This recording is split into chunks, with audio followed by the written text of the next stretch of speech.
we're streaming.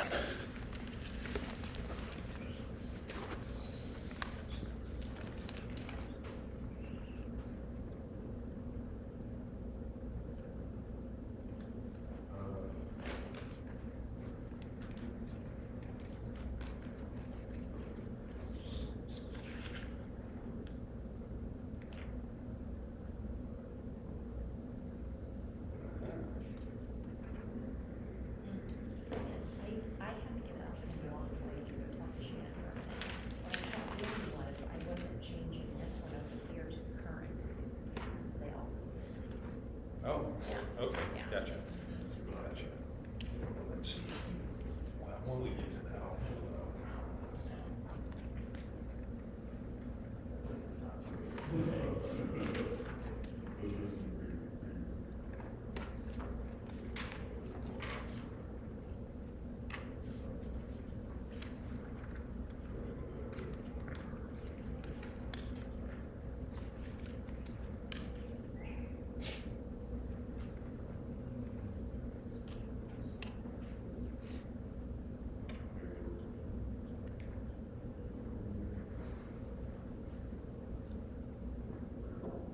I can.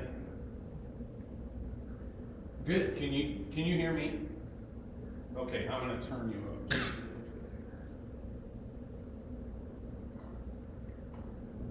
Okay, say something now. Hello? All right, we're good. We're good. I do have to give issue one warning, and you can see it happening right now, is I'm at home, and I have a cat that is looking at me like she is, like I owe her money. So if, she's a black cat, so I will prevent her from crossing the screen during a financial conversation. There you go. But she is definitely... We have a ladder set up here that I'm gonna walk underneath. Yeah, right. Some beers that I can bring.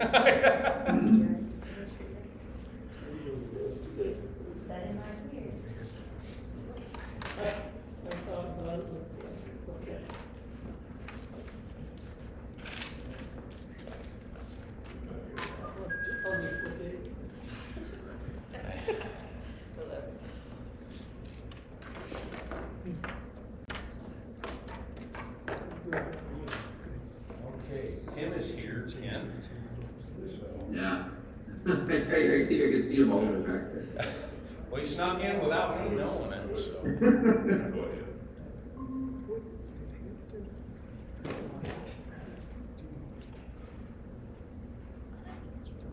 Okay. Can you hear me, Mike? Yes, can you hear me? Yep, we're good. Yep. Thank you, John. You bet.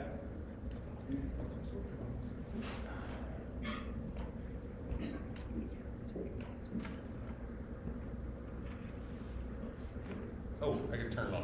Sorry. All right, Sorry. that makes more sense. Tester. I could start singing since it's not on. Here we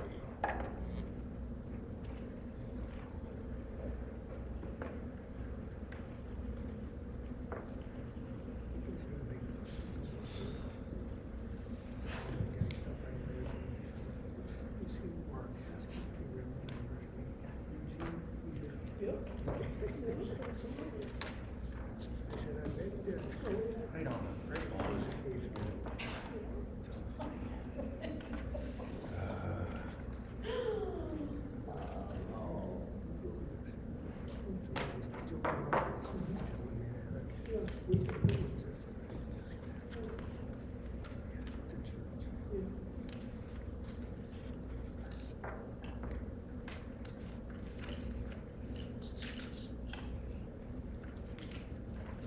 The more I read about those bills in the legislature, the more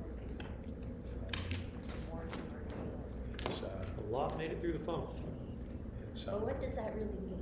Nothing yet, right? Well, it just means they live to fight another day. Yeah. But, I mean, most of them are still tied up in committees. So it's no guarantee that they'll go forward. But in years past, the first vote gets rid of quite a few. And this one was like in single digits. So a lot made it through. And then it's about every topic possible. I mean, this is the first time that I've really paid attention leading up to a new governor.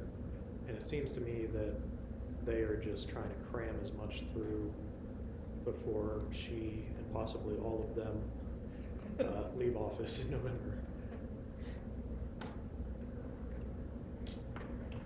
I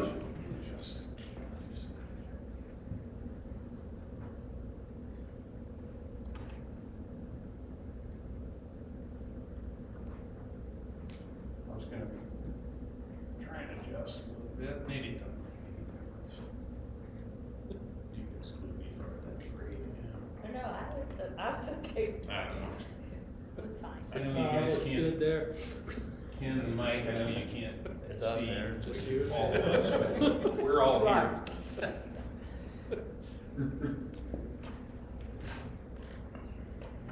All right, I have 6 o'clock. I'm going to call the meeting to order. Jessica, roll call. Flint, Here. Williamson, Here. Schrader, Here. Overberg, Here. Hampton, Here. Maher, Here. Hurd. Here. Any changes to the agenda? No changes to the agenda. Motion to approve agenda? So moved. Second. Roll call.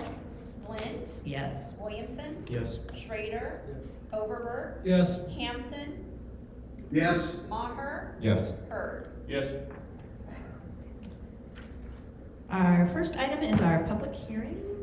Did it need to, was it 6:01? 6:01, yeah. We're good? Yep. So our public hearing on our 2026-2027 school calendar.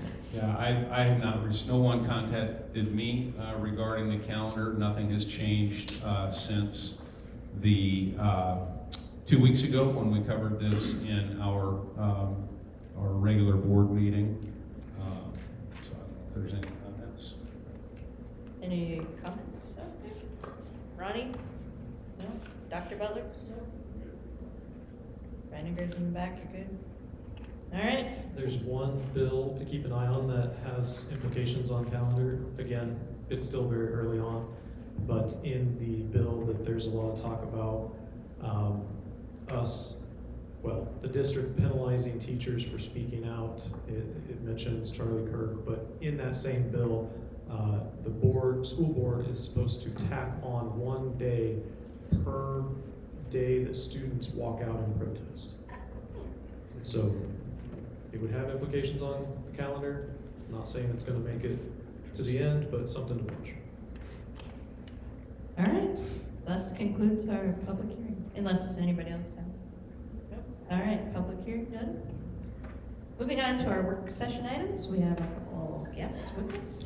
Yeah, I really appreciate Tim Oswald from Piper Sandler being here with us.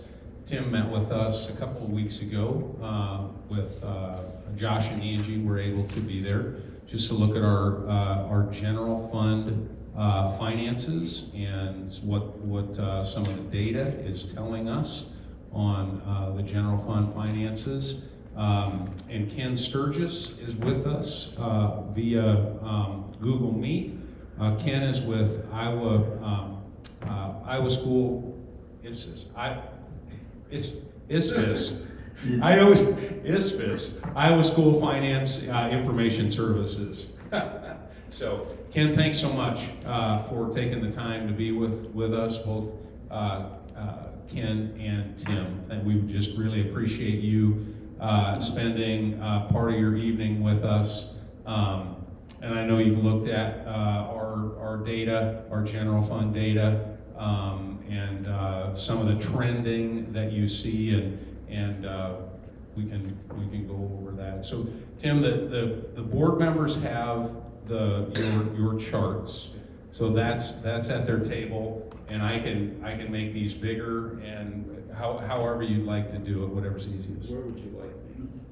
You can come up here. Sorry about that. Yeah, okay, sure. If you would, and because we're live streaming, so. I was hoping to not be.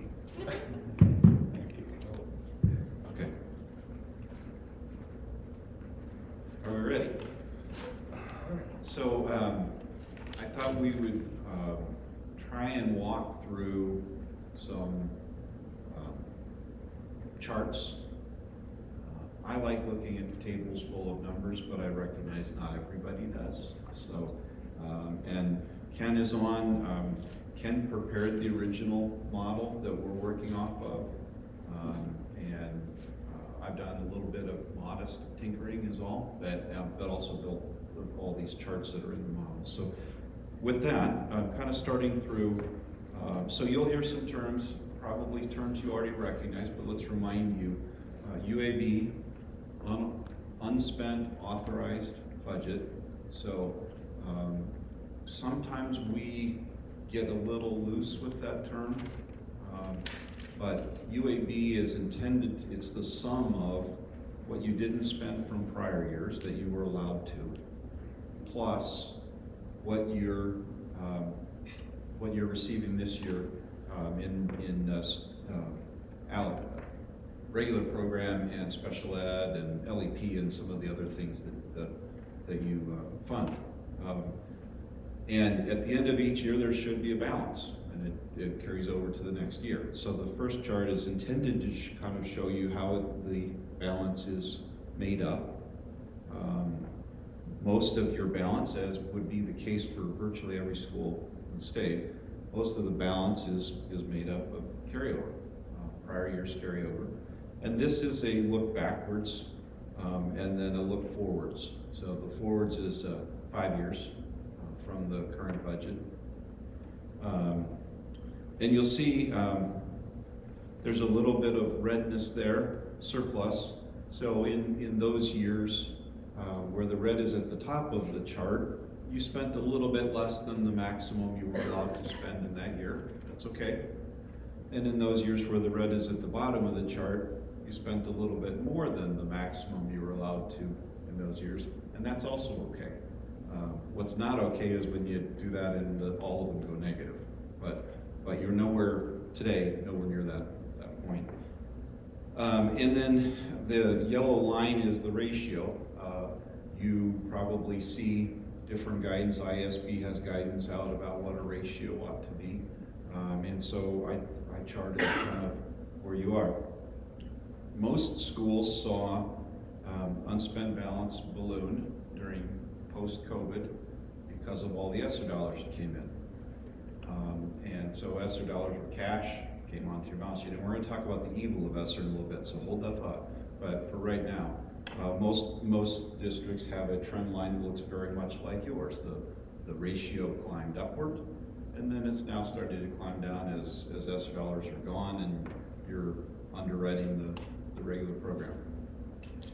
Shoot. Tim, I was just going to mention, as you mentioned UAB, and after our last conversation, we took your recommendation, and it's based on the ratio of the current year's authority.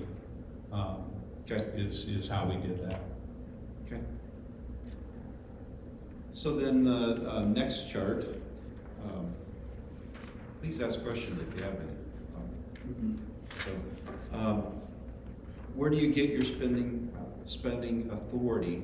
Where does it come from? The bulk of your authority comes from the regular program. Enrollment multiplied by roughly 8,000 per student, right? A little bit comes from the weightings for special ed, levels 1, 2, and 3.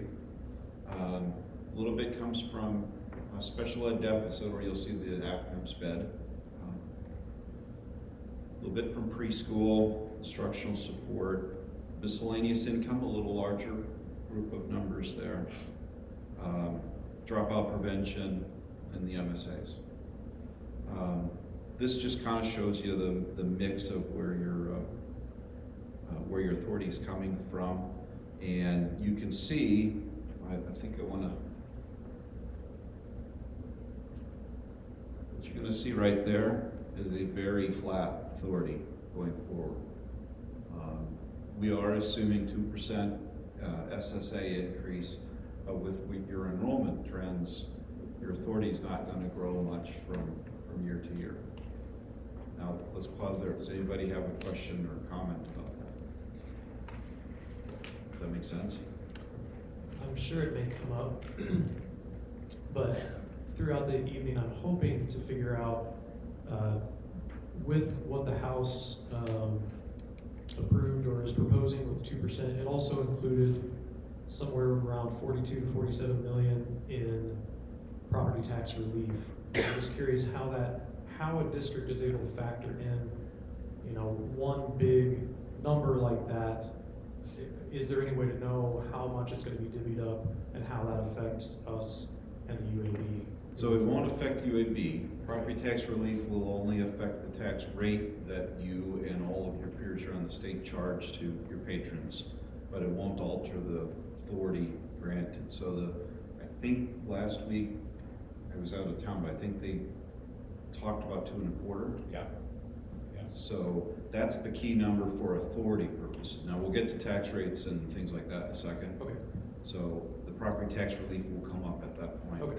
So, but that's a great question, and I think for the public to remind everybody, there's a difference between what we ask our patrons to pay in taxes and what we're allowed to spend to operate the district. The latter is authority and the former is taxes. I think just on SSA, the House passed 2%. Is that right, Ken? Did the House pass 2%? I know that it looks like there's an agreement that the House and Senate are coming to 2%, but I can't, in terms of the particulars, I'm not exactly sure what it is. I think they passed 2%, they sent it back to the Senate, but this is a public meeting, but don't quote me on that. Yeah, I think that was the case. They had some kind of an agreement, passed 2%, and then sent it back to the Senate. Yeah. So the takeaway from this chart that we will get back to is that when we look forward with your enrollment trends, we see very flat authority kind of going forward, and that's going to mean, headline, that's going to mean budget constraint discussions every budget year. So the third chart here,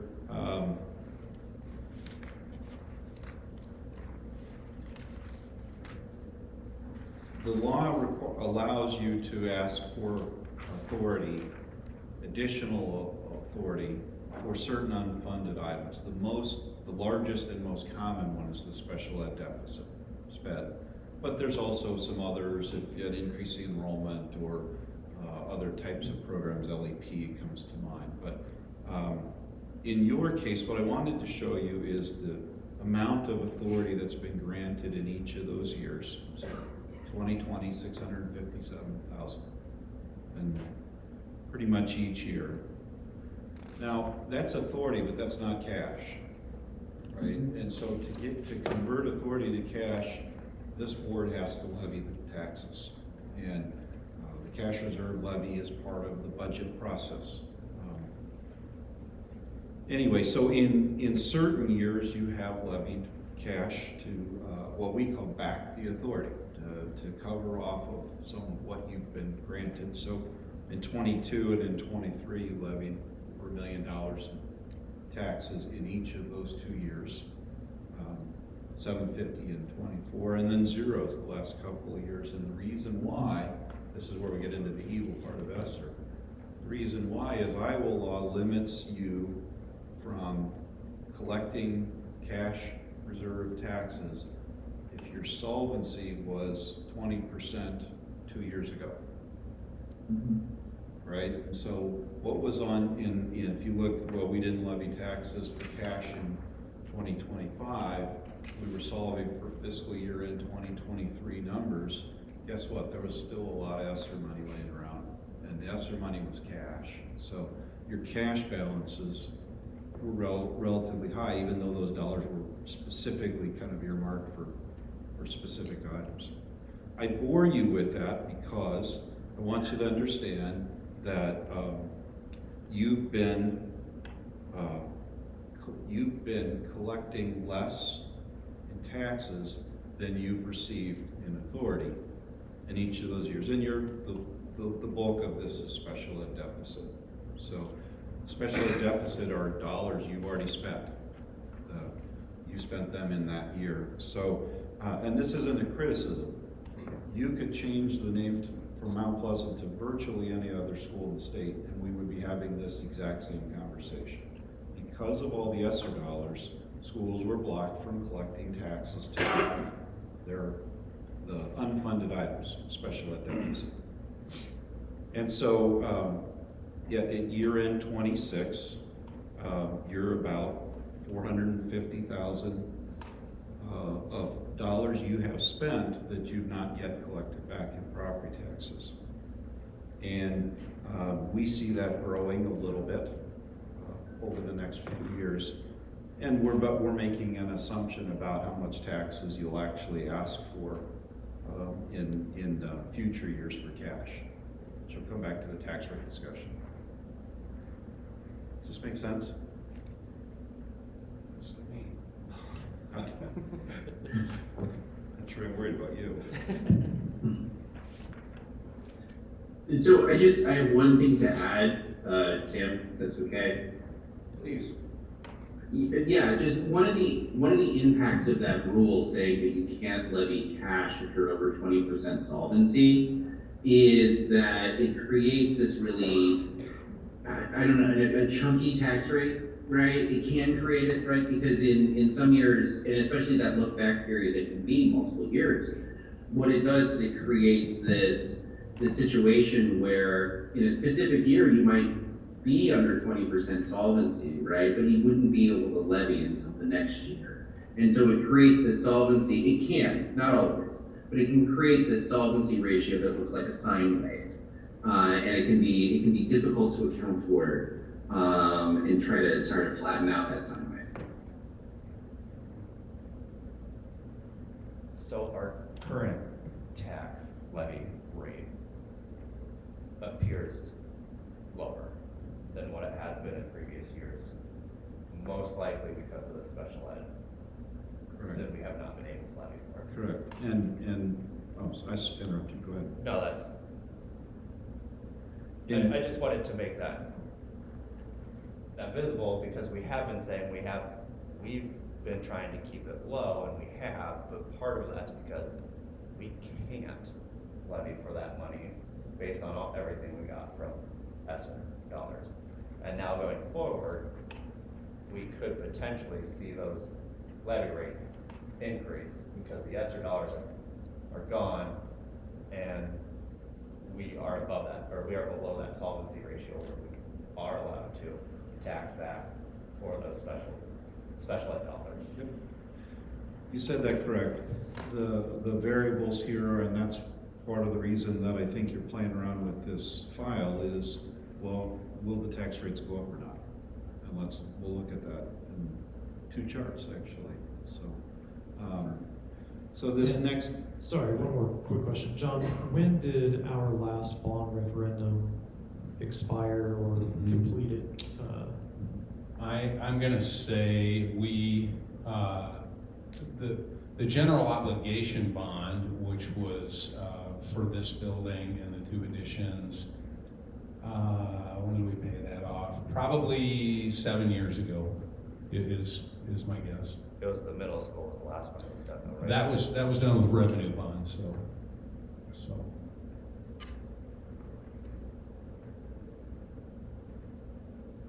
I'm sorry, I'm old enough that I worked on the funding of Yeah.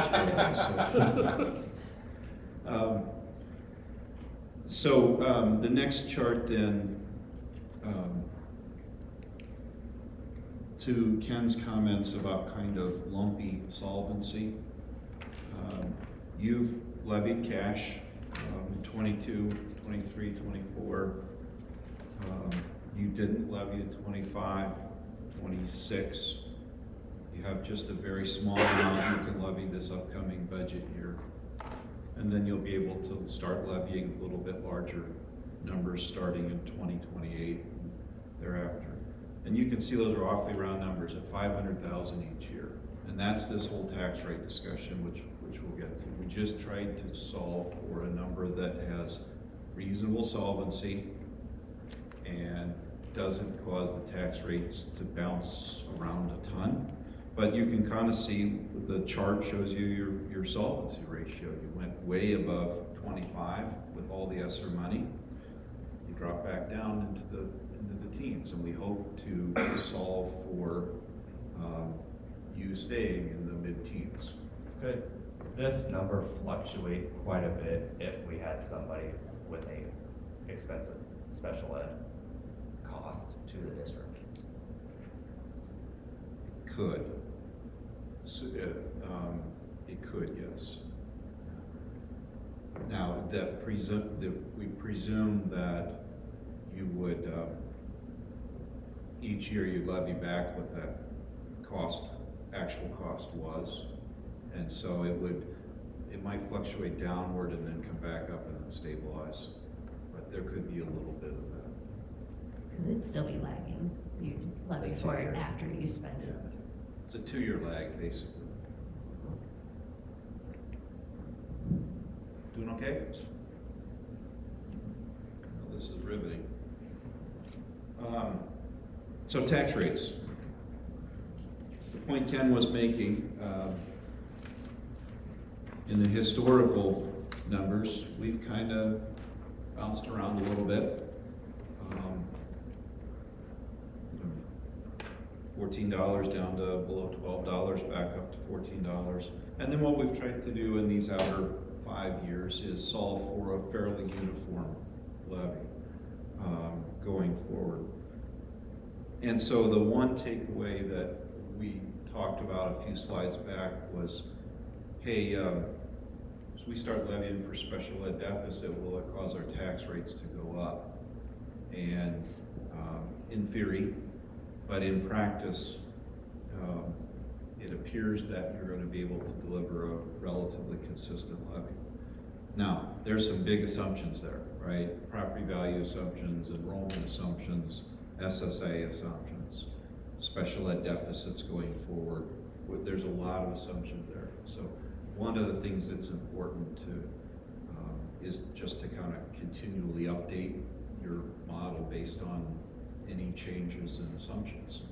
So, but to the point I wanted to make for all you is Jessica and John tried really hard to manage when they were building this to a consistent year after year tax rate. Doing okay?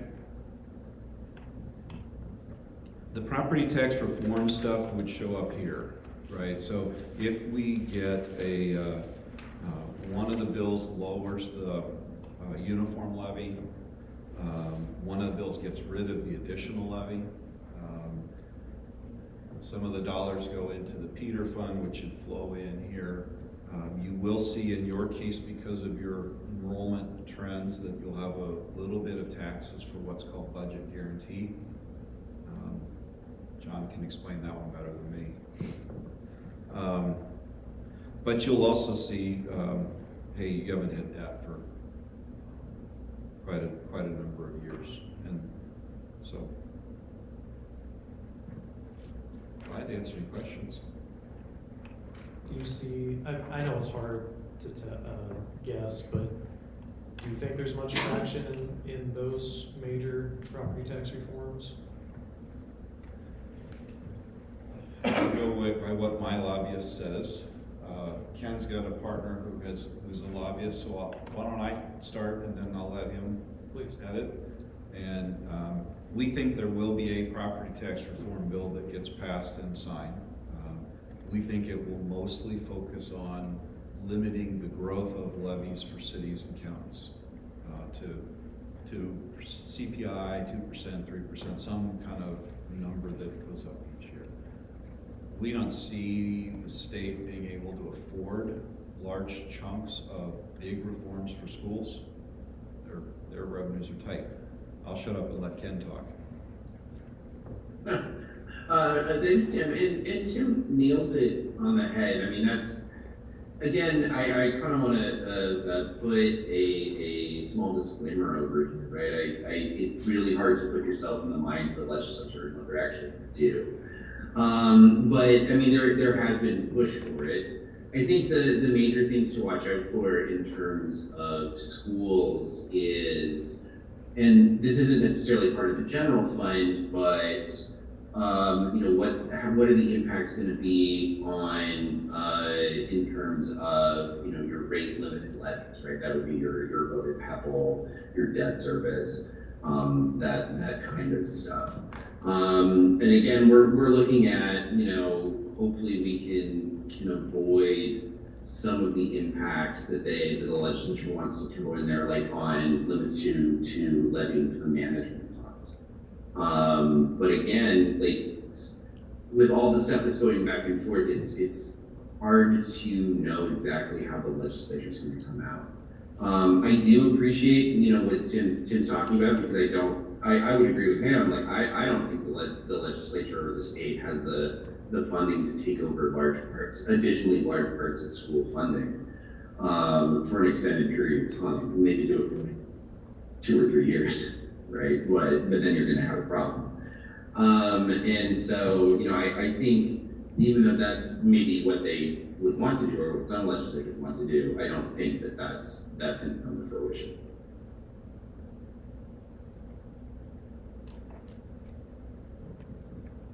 Okay, the next chart.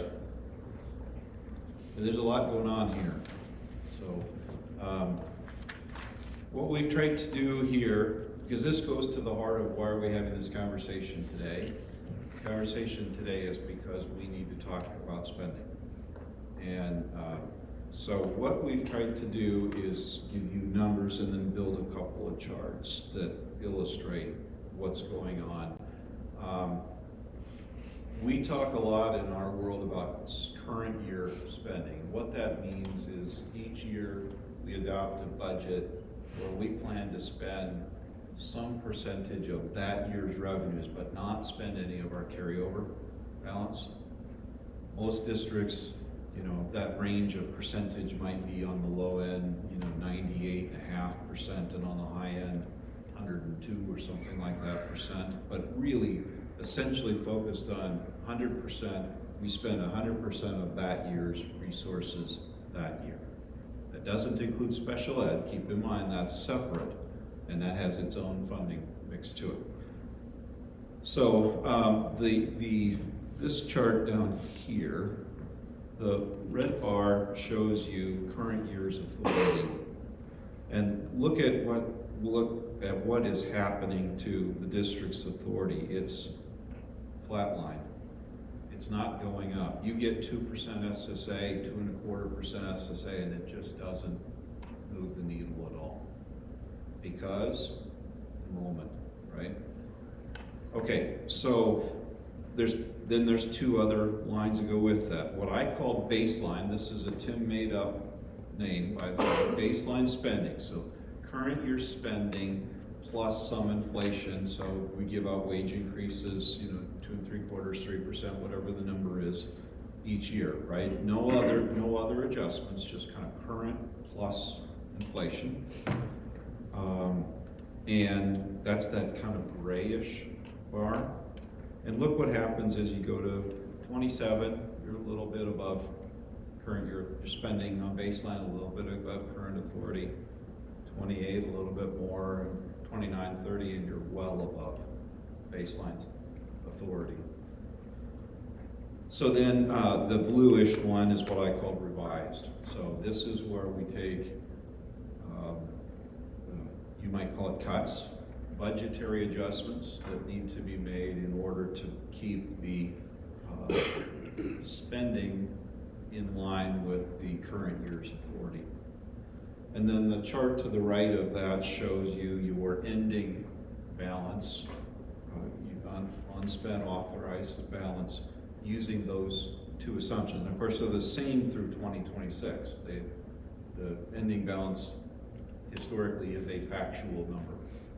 But as you go into 27 and then out to 31, there's 2 divergent paths. One is we make some budget adjustments and we keep things up on the blue line, or we don't make budget adjustments and we deteriorate our carryover balance. You choose the red, which I hope you don't, by the way, but if you do, you choose the red one. By 2029, you'll be going to the SBRC with a plan on how you're gonna cut the budget in order to solve your, to bring your spending in line with your resources. The numbers that support that are in the top part of that page. A lot of different numbers there, but all the bluish kind of line that solves for spending current year's resources. All we're really trying to do in it is the column titled Ending UAB Revised Spending. Right there.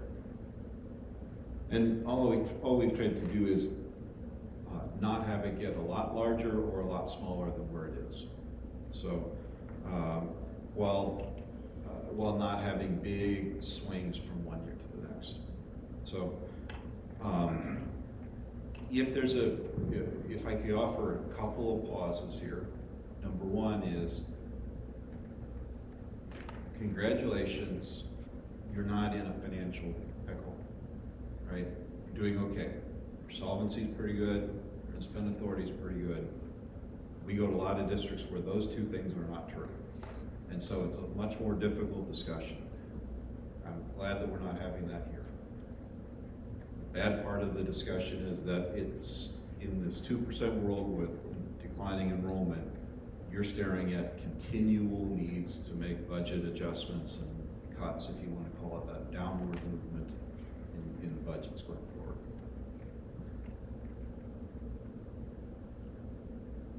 So when somebody to argue.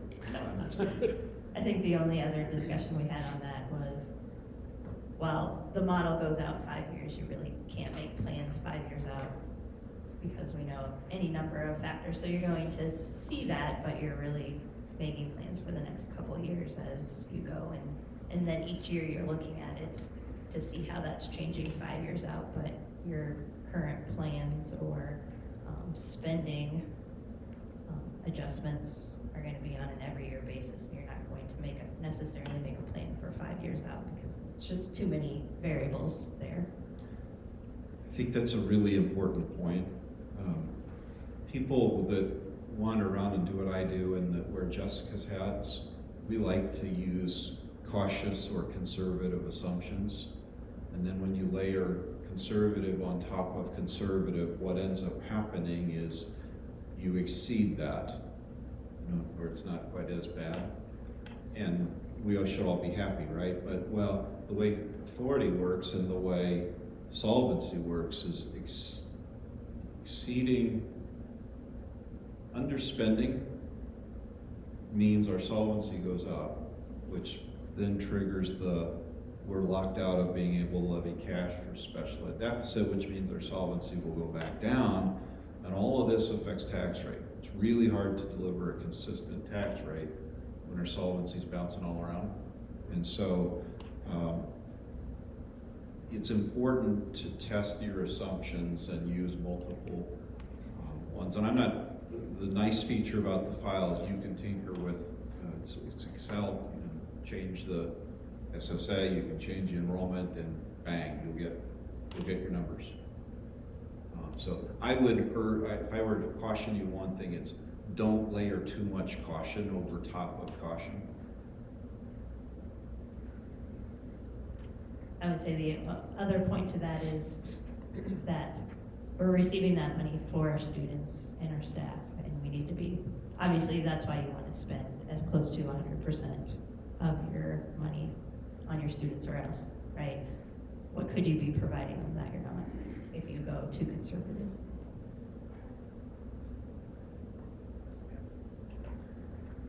The last page then is just the historical tax rates by their type of levy.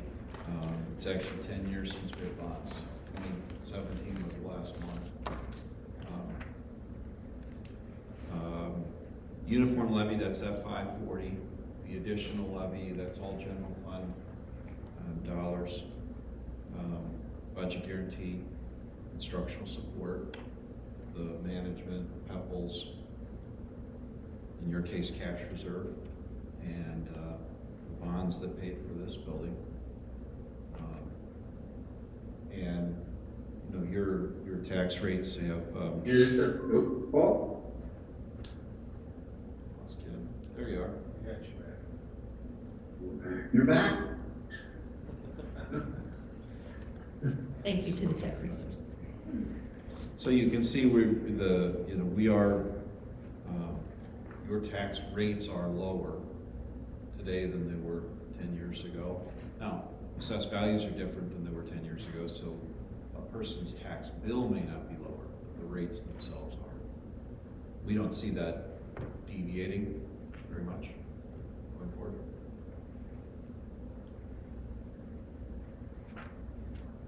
Is one way to try to even this fluctuation out, in a perfect world where bonds pass more readily than they do currently, would a district try to, you know, line up bonds so that there isn't a lapse in between them?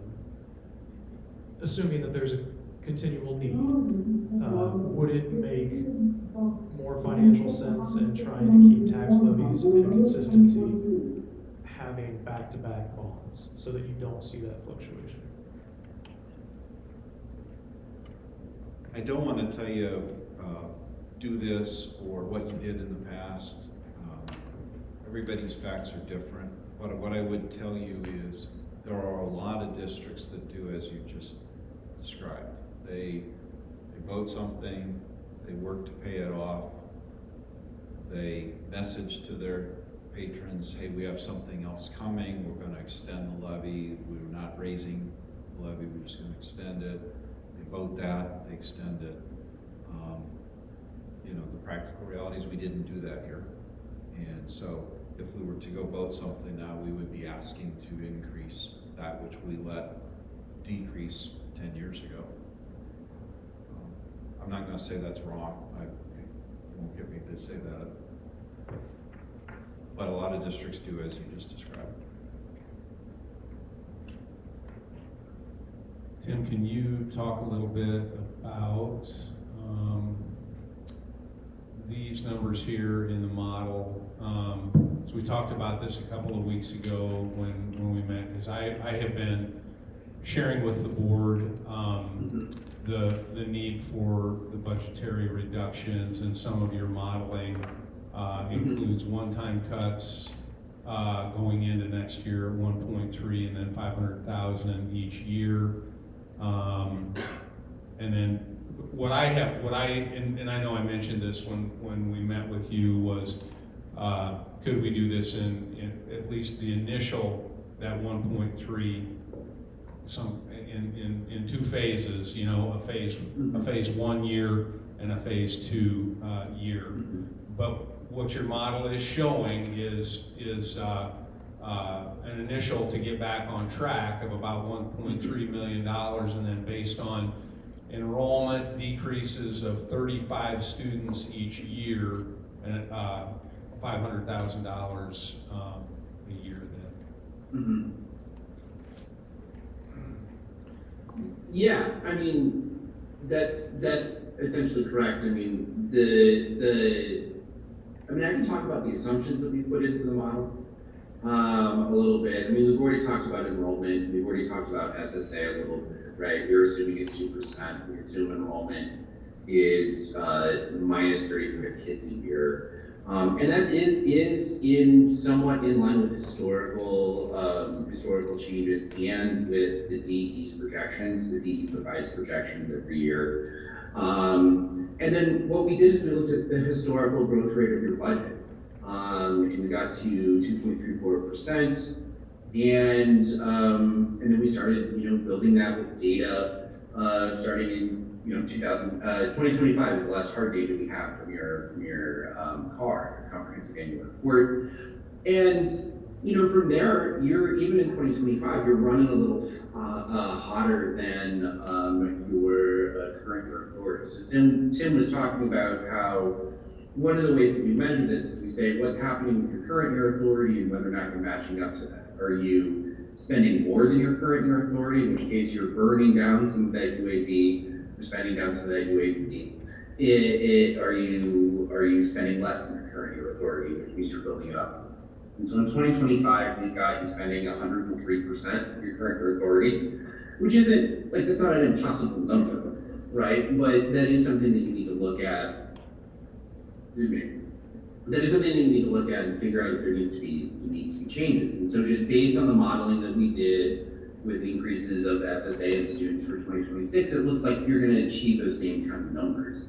And so if you do that over a period of time, you know, just kind of as Tim showed here in the model, you know, by 2029, you're going to be spending, right? Because remember, we're growing a little bit, and we're growing at 2.34%, right? And then SSA is only 2%, but remember, we're also losing students, right? Which controls your general fund, controls the amount that comes into your general fund.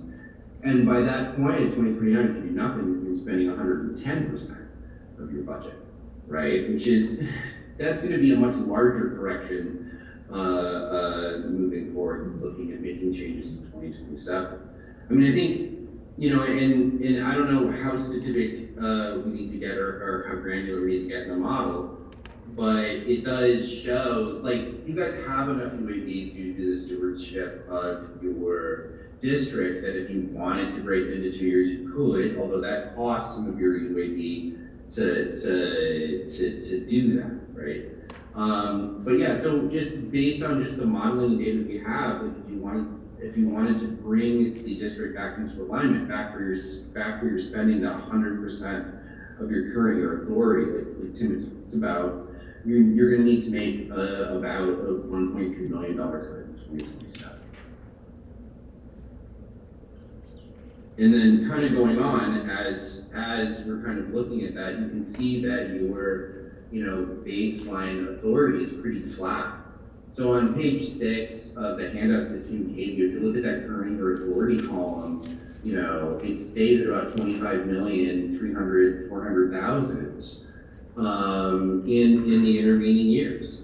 And so we show cuts, right? Because again, we have that as implicit assumed growth that's coming in there, right? So what we're basically doing is we're saying, okay, and after you right size to 2027, we're going to increase that budget by 2.34% because that's your historical growth rate. Well, if you do that, then you need to back out some additional cuts as well, just to kind of keep the ship level and keep it at that 100% of current year authority. If you do it in 2 years base, instead of the UAB being around that 5.4, does it lower it to, do you know what about, do you remember what that lowers it to? And then Somewhere between 4.8 and 5, wasn't it? I can pull that up, what I had figured there, yeah. But then we would be consistently more at that 4.85, so roughly $500,000 less than UAB. Okay, hold on just a second here.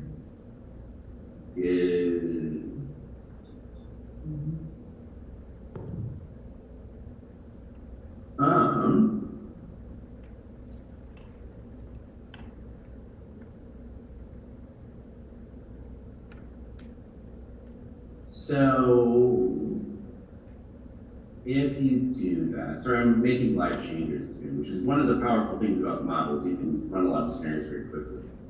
So if you would make those changes, here we go. It's gonna look something like your UAB is gonna drop to about, let me see here just a second. So it's gonna wind up dropping down to about 20% or so. So it's gonna cut, and then it should stabilize there, moving forward. One of the things that I had done, I know you've got 2.34% historical. I went even a little bit tighter. I went 2% growth in expenditures for my projections, I guess.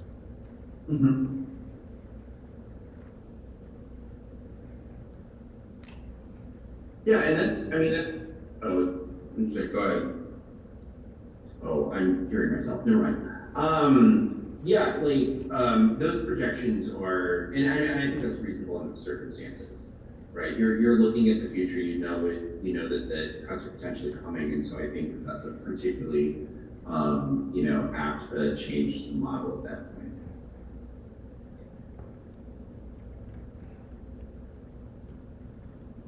So one takeaway, so those cuts in those years total 3.3 million. All right, and I think the premise is, do we have some authority here that we could use to try and take the edge off of some of these? And sure, the answer is yeah. You've got 5.5 million of authority there. It gives you a nice cushion to kind of decide what are our strategic thoughts around changes that you're going to have to make staffing-wise and program-wise. But I don't want to lose sight of, so let's say you cut that down to 700,000, right? These numbers get bigger then, because you still need 3.5 million of cuts over 5 years. So it's a timing exercise. The good news, again, you have enough authority that if you want to think about how do we stage some of this based on our staffing, our programs, et cetera, you have the luxury of getting to do that.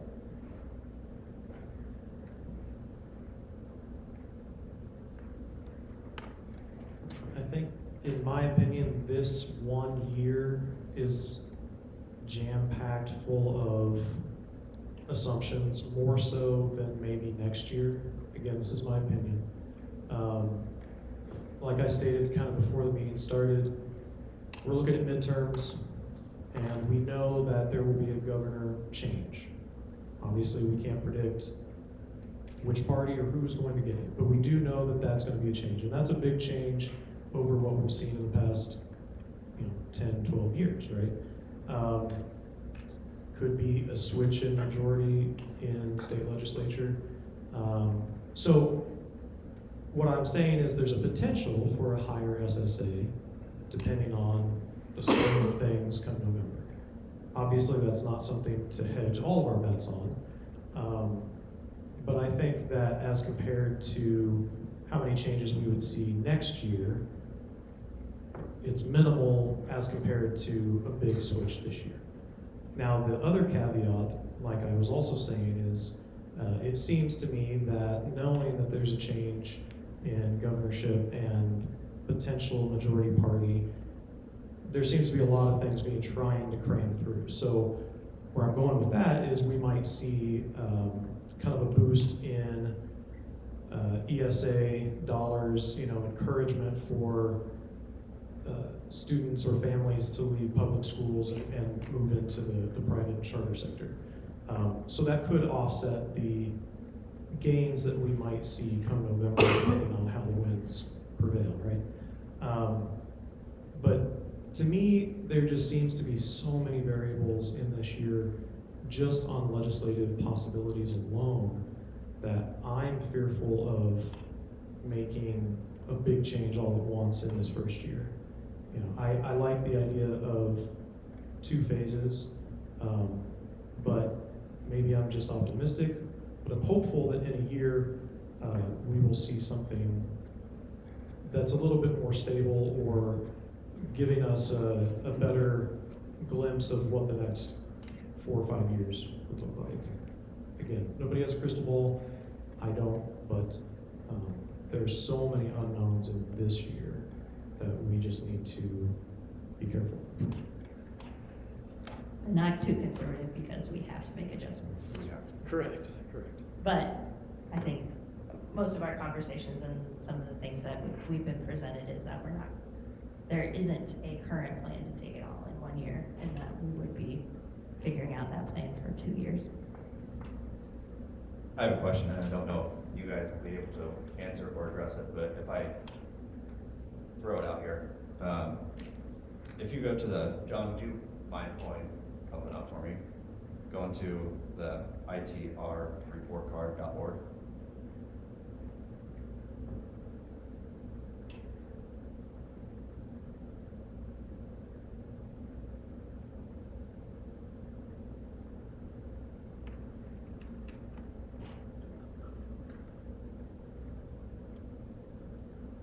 and then search for your school district.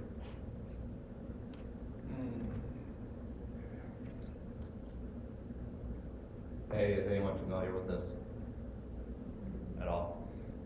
To left. No. Okay. And then you can kind of, or you can scroll down there, and I guess it's that main graph. Because I see things on social media or people telling us that taxes are too high in Henry County and we're wasting them as a school district.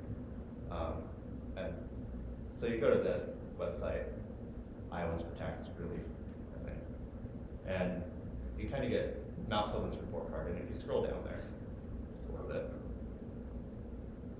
they kind of straight up tell you, Mount Pleasant, taxes are growing 9% slower than the combined growth of enrollment and inflation. This is reasonable. Versus the state average, taxes are increasing 8% faster than the combined growth in enrollment and inflation. This is unreasonable. So are you guys able to speak to this at all? Have you seen it? Do you know kind of anything about it? What we could take from that if it's, or not take anything from it? So I haven't seen this specific scorecard. We see a lot of ITR communications, and we think there's a fundamental flaw in the way they do the analysis, which I'll explain. Not intended to criticize ITR. The fundamental flaw is that they're only talking about property taxes. 50 or so % of your budget, if not more, comes from state aid. We're not talking about the whole of the cost of the program of educating children in Mount Pleasant or any other place. ITR is playing fast and loose with these calculations like this, where they're only focusing on a portion of the budget and then saying, yeah, that's reasonable, or no, that's not reasonable, without focusing on the entirety of the cost of educating a student.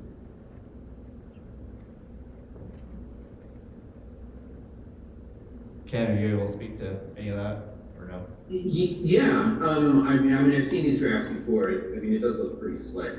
But I would say this, like, there is, I think, when looking at a school perspective, I don't think that school funding moves with inflation. I mean, I think that we all think it should, right? And kind of like back in our, like, oh, this seems reasonable kind of thing. But it's not like your responsibilities have gone up at the same level as inflation, right? It's like, there's all these things that we're required to do, right? And then, I mean, you know, special education, for example, is a very easy one to point at, right? Because that directly influences the property tax rate, right? And so you know, I mean, if you look at the history of special education spending, the federal government comes in and says, you know, every student deserves a free and appropriate education. Sounds great. We're totally going to fund that, and then they don't fully fund it, and then the state gives in, still kicks in some. They don't fully fund it, and then it ultimately falls upon, you know, when you levy for your special ed deficit. Some of that comes from the property taxpayers. Well, that doesn't necessarily change with inflation. That's facts and circumstances of the school.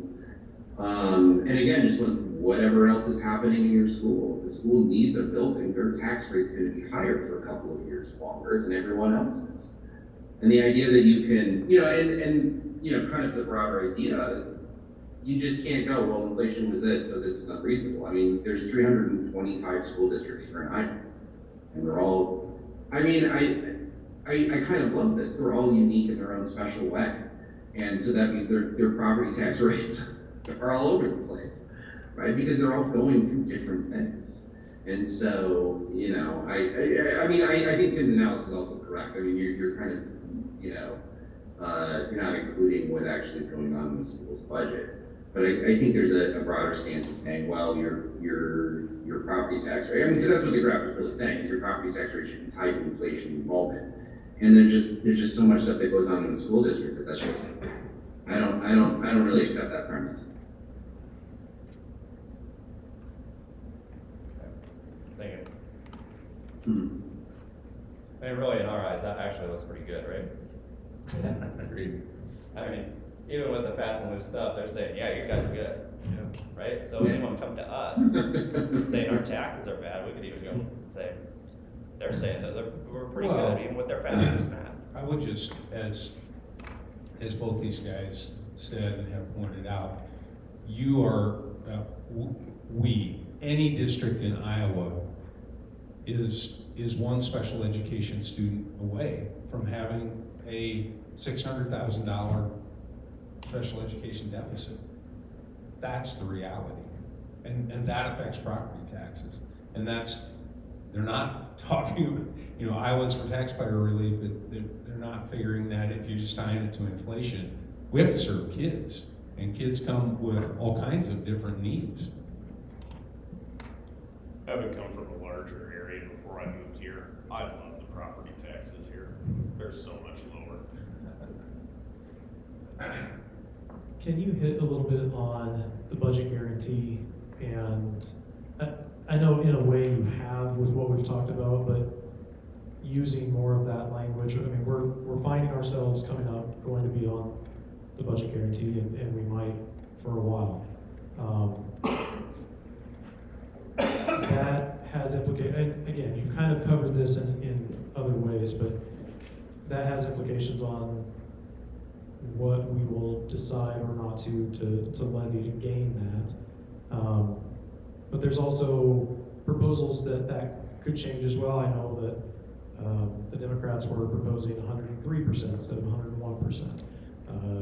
There were other people proposing doing away with that altogether. I just kind of want a general explanation on budget guarantee and where you see that factoring into us from that angle, just to use that verbiage. Jessica, you're gonna correct me? All right. So the nice budget guarantee is intended to protect those who have declining enrollment and from the immediate cut in funding that would otherwise come because of declining enrollment. So you lose 50 kids, 8,000 a kid, you lose 400,000, right? So not only did you not get any growth, but you actually lost funding available. So pretty tough for school board to go to your staff and say, we want a 3% cut in your wages, right? So budget guarantee is intended to give you a floor or a cushion so you can implement whatever changes need to be implemented. But what happens when you're on a year after year is each year you kind of step down. It's not a floor tied back to 10 years ago. Floor adjusts downward each time you lose more and more kids. Say that okay? Yeah. Okay. So it is a guarantee, but not. I mean, it gives you 1 year, basically. Yeah, that's the way we've talked about it. It's 1 year to try and get the house in order, based on those reductions. And it's, excuse me, it's 1%, 1% more than the previous year's regular program dollars. So we're not even talking about, the combined dollars that you were mentioning earlier, your special ed, your miscellaneous income, all of those things. It's 1% of just the number of students times the per pupil. So it's not much of a cushion, But we're responsible for it from local property tax level. That's levies. correct. That's correct. However, that some of the legislation, because of the and you were mentioning this, Aaron, the low SSA, the low state supplemental aid. I think it put 180 some school districts on the budget guarantee. 199. Okay, so that means 199 school districts are likely going to be, if they can, are likely going to be levying property tax for that budget guarantee. Well, that's not what the leadership wants to hear at the state level. So one of their solutions has been, well, the state will pay for that budget guarantee. You won't have to levy property taxes for it. So as Tim started out, that's good for property tax rates for 1 year, but it really doesn't affect the general fund kind of things that we're discussing, the adjustments that we need to make. Sure.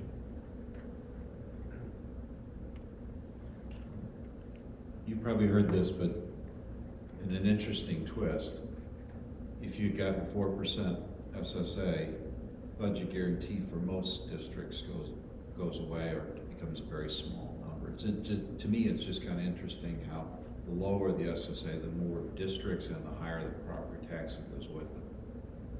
Which seems counterintuitive to me, I guess. And the December REC estimated a 4.2% state growth, so we could afford a 4% SSA. I already voted yes for that. You didn't notice. So why do we care? I mean, we're an investment bank. Ken's a consulting firm.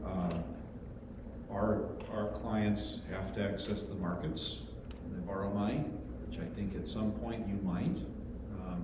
When you do so, you're going to want to be able to access the markets at reasonable interest rates and with reasonable fees and transaction costs.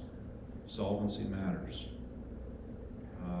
Most people don't fully understand UAB outside of the school world, and that's fine. We don't try and explain it, but the solvency does matter. So we appreciate that you're taking time to use a calculator. That's why it's available. The more that you do planning wise, the more attractive you look as an investment when and if you do decide that you need to finance something and sell some bonds.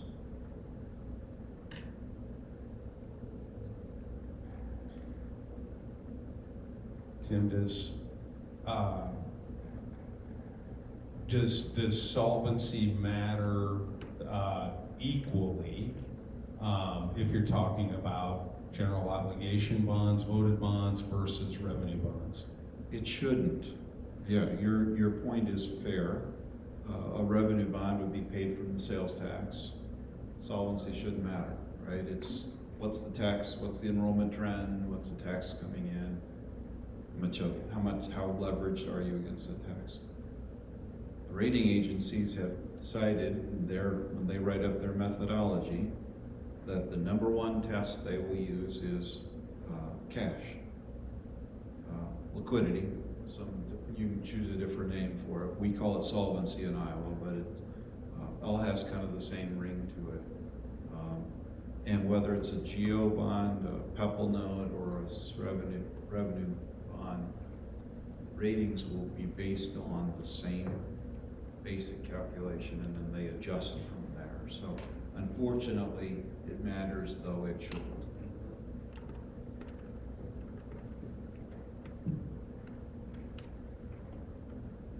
That relates to master planning, so at some point, we're going to have to continue to invest cash that we don't have, and in order to do that and make substantial changes for our staff and students, we will have to borrow at some point. What is the level of borrowing? Is it we can save? Is it a voted bond? Those things all play out, which is why it's important that we're taking these steps as well, so that when we get to that point and we're ready to go, we also are getting we've set ourselves up to be fiscally responsible as well.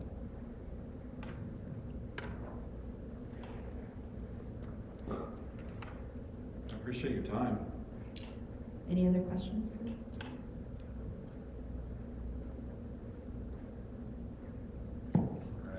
Thank you. Tim, thank you. I would really appreciate you coming down and going through this with us. Looks like we lost Ken for a little bit, but yeah, just appreciate your expertise in all of this. Questions come up, feed them through, and we'll get them addressed. All right. Sounds good. Thank you so Thanks so much. much.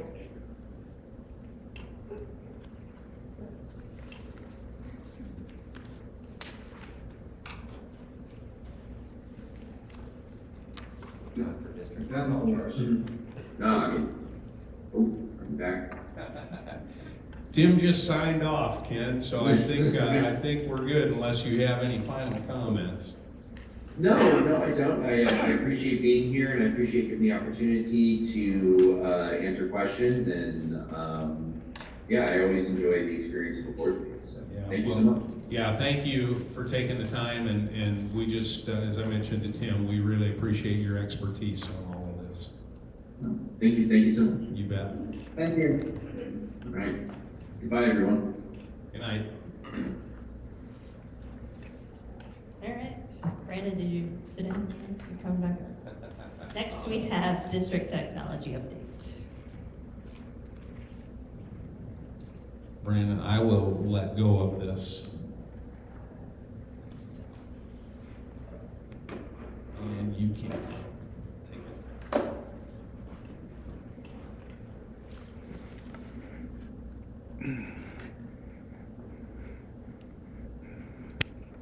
it. Audio's working. Hello. Video went off. Let's try.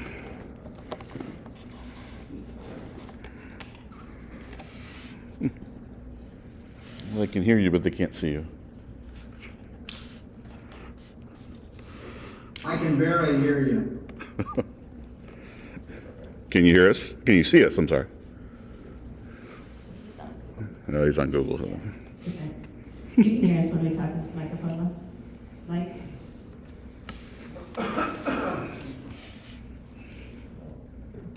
Can you hear me fine, Mike? Yes. All right, is that better?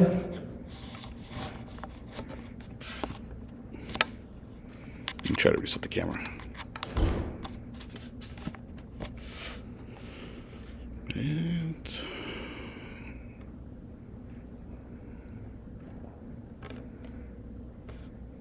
Oop. Let's try. There we go. All right. Thanks, Ron. Yep. My name's Brandon Ryder. I'm the technology director. For those of you that are new, I will try to keep it short and not read off all this, but I was an 03 graduate. Was the first class to go all 4 years through this new high school. Classmate of Aaron's as well, and John was our principal. Part of the technology team is myself, Tammy Herr. She's our longest term employee. She does a lot of our getting devices ready for students, kind of enrollment, Infinite Campus, once we've kind of absorbed that. So she does a lot of that. I would say Infinite Campus probably takes up 20 to 30% of her time. And then as well, we have Drew Norton, who's kind of our classroom specialist, mainly kind of around kind of Apple technology. So typically the student devices, teacher devices, he stays up to date on those changes, what's needed there. If I'm going too fast, too slow, pipe in at any time. So I kind of wanted to give you kind of current state of technology, what I see moving forward, things to kind of better the district, and then I'll get into kind of some projects and some one-to-one data for you guys. So current state of technology, the current network is in pretty good standing. So with that, I'm trying to build more redundancy into the network. So working with a couple of ISPs I'm on and Lisco on basically building out like what you'd call like a ring network. So let's say the internet connection quit between two buildings. Right now, a lot of times that'll take down multiple buildings because there's only one path that comes back to the high school. So what I'd like to do is get a ring built, so let's say somewhere between Van Allen Middle School gets cut, you know, traffic just gets routed one way from one building, another from the other, and there's no disruption. And so part of that is kind of a two-step process. One would be upgrading the network equipment, which would be what we call like our core stack. So each building has that core network switching equipment. Some buildings that are bigger typically have more, but that core piece is what we'd be looking at replacing. So we were able to use E-rate funds with that as category 2. So we'd have to submit those for bids. What that would mean would be Per state regulations, we'd have certain times where the bids would need to be in. Again, rate those bids, take them on, and then the state would basically reimburse percentage of that price. So part of the wait is, again, trying to build out where our plans are with the district, kind of to give us more time to see what we're doing, you know, with the elementaries and central campus and things of that nature. And then on top of that, we do have a server upgrade that will take place this summer. We're doing less and less hosting of servers here, as a lot of stuff has kind of moved to the cloud. So that equipment is aging, but the good thing about us hosting kind of less servers is the server replacement won't be as costly. Any questions on that? Okay. One of the projects that we've got going on right now is upgrading wireless for the bus barn. So at the previous place, this was in place, where basically what it enabled was where the buses that have the camera systems and the Traversa data to be able to pull in the parking lot and automatically upload any of that data that's on those cameras for the buses. So currently, right now since we moved, transportation department has to pull a hard drive out of the bus, hook it to a computer to pull that data to look if there's like a stop arm violation or you know, kids on the bus misbehaving or whatever the case is. So right now, this week, we'll be cabling those access points. We've already received them, and then we'll be working with Traversa basically to re-update the kind of settings needed in the buses, and then we'll be able to send that data from the parking lot. What's the lifetime warranty on? That's on the access point, but the caveat with that is they're Cisco, so Cisco makes you buy licenses. So each year you kind of have to buy a license and then they'll replace the hardware. So they're rated for external use outside. If we had it, why didn't we just transfer it over to the new building? It wasn't, the space didn't meet, and it was just one antenna that was kind of a 360 radio. So it wasn't reaching some of those buses to begin with, where they'd have to kind of move them, let them sit there in the parking lot before. So this will just get all the coverage for the whole parking lot for all the buses. And it was, the access points were, I think, roughly around like 1,000 a piece. So not a giant cost for that. Any other questions? And I can get you those exact numbers too, if you'd like. So the project for moving central campus, or central office to central campus, the big concern / planning revolves around the phone system. And so the current phone system we have is kind of like a hybrid system. So you've got your old-fashioned phone lines that come from the provider.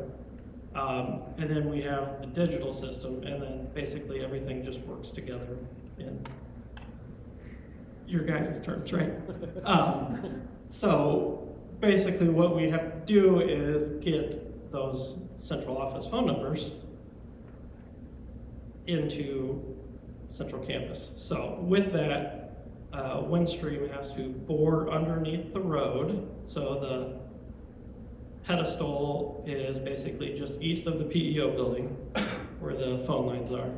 So they'll have to bore under the road and bring those phone lines into the Howe building to bring the phone system in.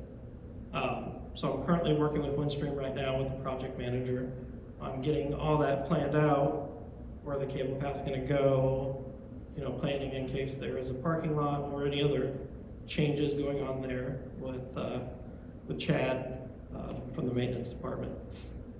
So that's kind of one piece. The other piece is physically moving the digital box for the phones. and that should be fairly easy. The settings are already in there. There may be some minor adjustments, but the key thing is going to be when we cut over, we need to leave some time to basically convert the systems, from one building to another. So with that being, when dates get closer, there may be an afternoon or a morning where we have to plan ahead, send out, an announcement that if you're trying to call central office, either we'll reroute another phone number ahead of time to get to that, or we'll be down, partial day. And some of that is basically on like Windstream's end, not necessarily for us to, go plug in a cable or something like that. Silly question, and I might be saying the words wrong, but why not go full digital at that point?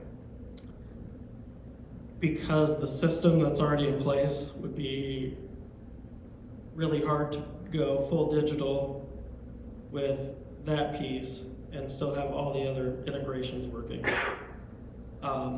So what I would like to do with the phone system, again, is when we get buildings to a point where we know what the 3-year plan, 5-year plan is, to then bring in a new phone system that would probably be all digital at that point. Right now, I think the risk to service outages and not being able to get is probably a little higher than we would like it to be, which is one reason why. Yes, so going back to the first slide of building out the network, so then we can provide that digital better. The good news with the move is a lot of the networking is already put in place. So we already have firewalls, VPNs, network switches already for Central Campus at all 4 buildings. They're routing traffic already back to the high school, which is kind of the main internet connection where the servers and those things are. So when it comes to building out the network, then it's more or less, somebody wants a data jack in this office here, or, to plug in a phone or a computer or printer. So the infrastructure's there, it's just, we may have to run a cable, to where we want an endpoint. So that part is, should be fairly easy. Total Connection Electric is already going to be in the building adjusting some of the door access controls for that once the plans are finished from the architect and approved. But likely they'll be updating the door access controls so the buzzer to kind of let you in the building. We're looking at probably adding a second one. So there'll be 2 people be able to unlock the doors from the units. And while they're doing that, then any network cables and things like that, they'll also be able to run those cables and terminate them for us. And then with the chapel, again, it's kind of the same thing. Phones, they're just extensions, so they already are digital, so less of a pain point there. Network, again, already in place, and then adding that door access. So kind of those are the main points. Any questions or concerns on that?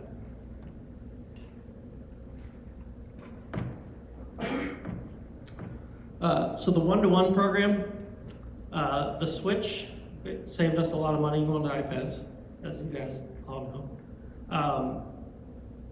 The setup and replacement for the iPads, so we get a new student, somebody's iPad breaks,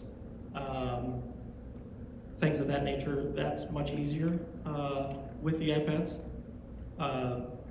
Typically a setup, let's say, we got to wipe your device and set it back up. We can have that ready in 10-15 minutes. So it's a fairly quick process. So that's been really good. Devices were in all students' hands before Labor Day at the beginning of the school year.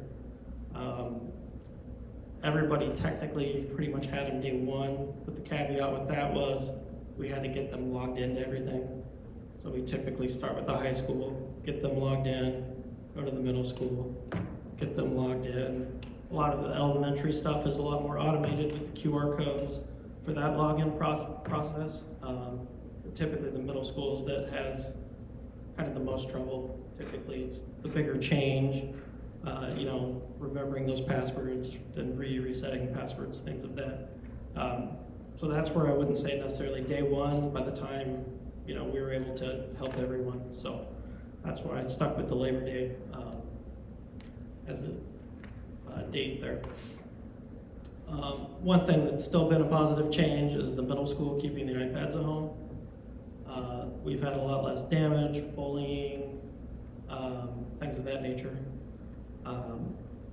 Currently, right now, if a middle school student needs to take an iPad home, basically they've got to get a form filled out by their advisor approving it before they are able to take it home, so then there's some accountability there. Of course, not everything's perfect.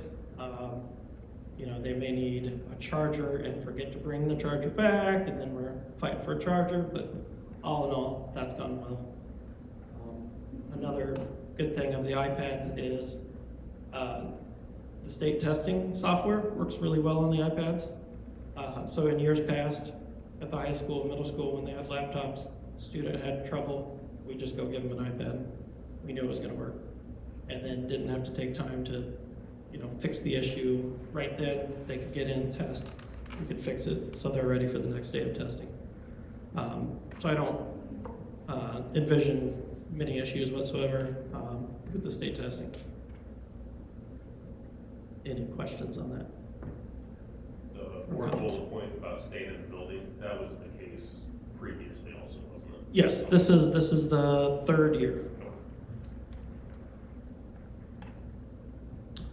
So warranty and repair. So coming into this, typically what we saw was in previous years, a lot of laptops, screen damage, breaking. What we saw on the iPads typically was built around the auxiliary port where the headphone jack is. The current new iPads don't have that. It's the USB-C port that charges and does headphones. So they use adapters for the headphones. So the repairs have been pretty minimal with the iPads. There's only been 20 devices total sent in to repair from beginning of the school year to present, or roughly a week ago. 18 of those were iPads, 2 of those were laptops. Pretty much every one of those iPads was screen damage.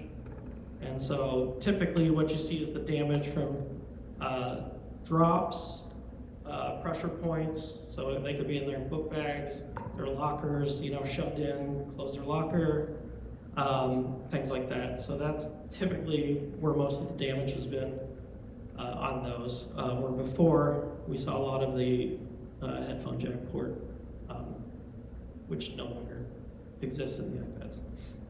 The other thing that we've seen a lot this year is the keyboard cases have quit working, whether that be the same thing with the drops, the damage, or just stop working. So what we've noticed is, in comparison, it's the same case as previous, just a newer version. And the thickness of the part that has the keyboard and the touchpad isn't as thick as previous years. So I think that is why they probably aren't quite as durable as years past. I would say, like last year at this time, we probably only replaced maybe 5 all year. So, you know, the trend is up. Currently, the percentage is right around 1% of the fleet.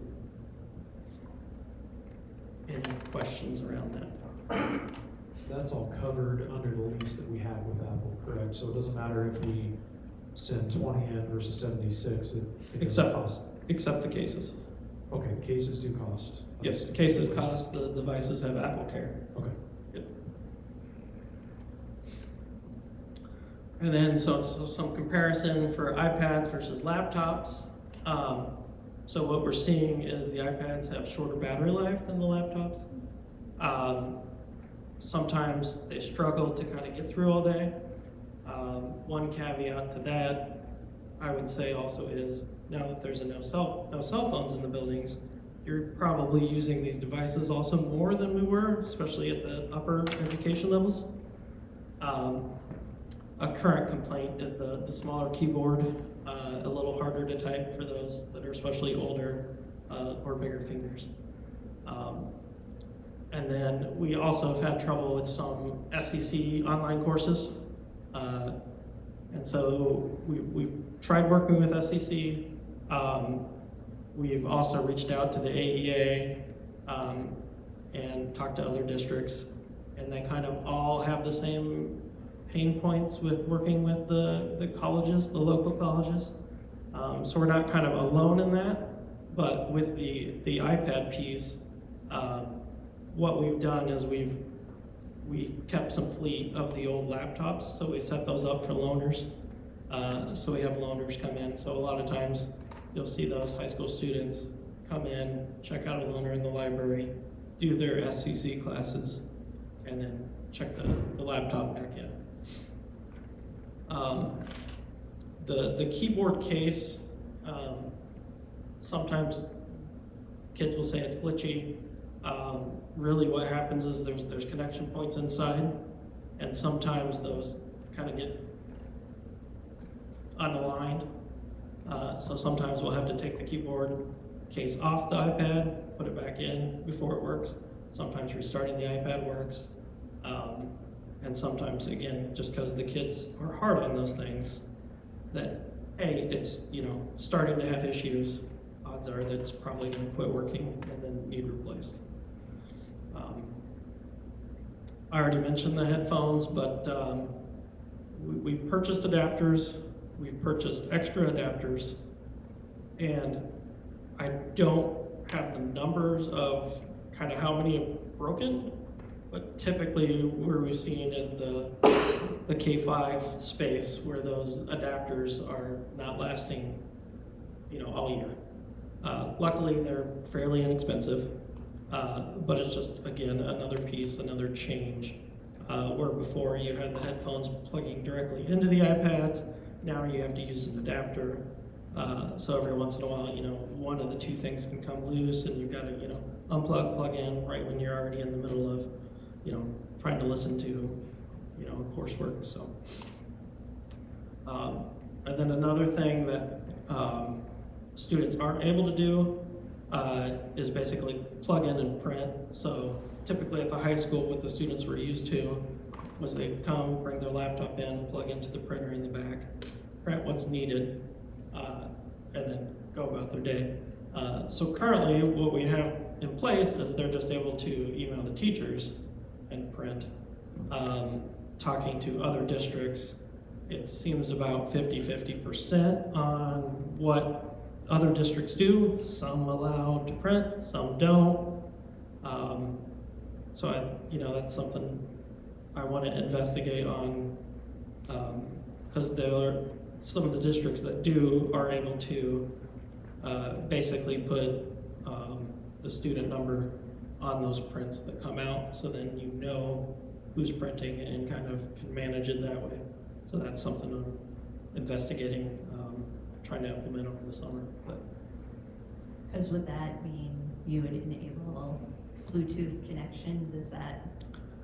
What it would use is our printers, our main copy printers, basically we have a service called PaperCut that they all run through, so those users basically are allowed certain settings, so how many pages you can print, what printers you can print to. So it would be leveraging that and saying, okay, students could print, let's call it 20 pages a month, and make sure when a student prints, it's just to this printer, and let's put a watermark or their student number as a header or footer, so when something hits the printer, you can then go back and either give it to the student, or obviously if you're printing inappropriately, fix that issue.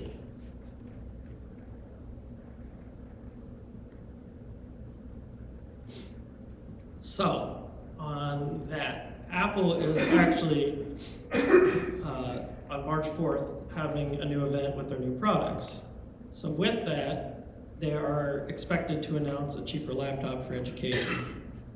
So, currently, everything we've read is an MSRP around $599. The specs are basically the same as our old laptops.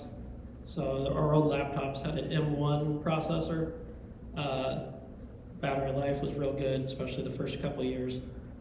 Still got through, the day, the third year. So what so far has been rumored and expected is a 13-inch screen, long battery life with A18 Pro, so that you're moving from the normal laptop chipset to the what's typically in the iPhones and some of the iPads. So that's the big difference. With that, kind of that's where they're expecting, you know, to get the cheaper, to bring the price down of the laptop. So currently, you know, if you're looking at just a regular 13-inch M4 laptop, you're in the 800 to 900 range. So then when you're going more towards the phone specs, they were able to get the price down cheaper. So talking with our Apple rep previously, he had basically said, yes, there's something in the works, just can't officially announce anything.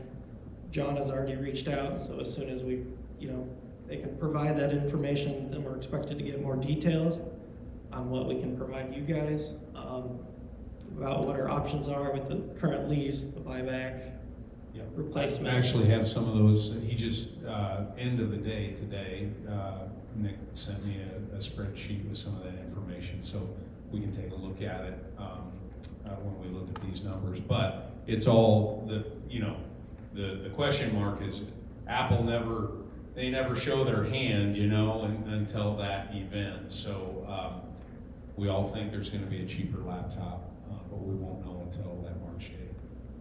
Yep. So what I would like to see, and I think that the students would like to see it, especially at the high school, is re-looking at the laptops for kind of some of those pain points. Was a hot topic at SciAc last week. Hot topic? Yes, did you talk about it at your It was a table? theme, right? It was a theme. Yes, we definitely got feedback on the current one-to-one plan.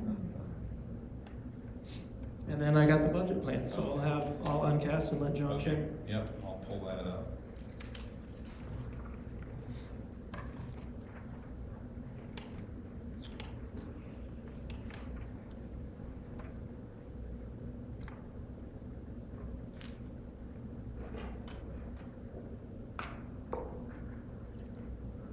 Okay, so where I would like to start is down in the yellow.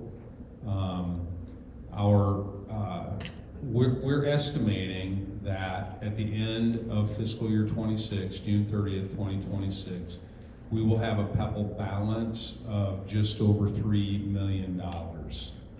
Now that does reflect the $330,000 that we received. We recently got our safety grant money that we applied for that safety grant for new cameras at the buildings, some door improvements at the middle school and the high school. So that $3,050,000 does reflect that $330,000 in the safety grant reimbursement. So that's what we think the ending balance will be fiscal year 26. Fiscal year 27, we can already know what our PEPAL revenue will be. It'll be just over $1.2 million. That's based on our valuations, and we have a 33 cent per thousand board-approved PEPAL that the board has approved each year in the certified budget process, and then we have $1.34 voted PEPAL, physical plant and equipment levy. That's what PEPAL stands for, physical plant and equipment levy. So we have the 33 cent board approved, and then $1.34 voter approved PEPAL that comes to an end in fiscal year 30. So we're currently in fiscal year 26. The voted PEPAL ends in fiscal year 30. So, excuse me, you just add those two together, you get $1.67 per thousand, and that will equate to $1.217 million for fiscal year 27. So just adding those two together, $4.2 million in funding available for PEPL. And then we'll go back up here and just talk a bit about, sorry for those, wasn't thinking guys out in the, who were watching here, go back to, these are some things, you've seen some of these before. We kind of categorize where we spend those PEPL funds. And so I'll let Brandon just kind of walk down through what we think we might be expecting for expenditures for fiscal year 27.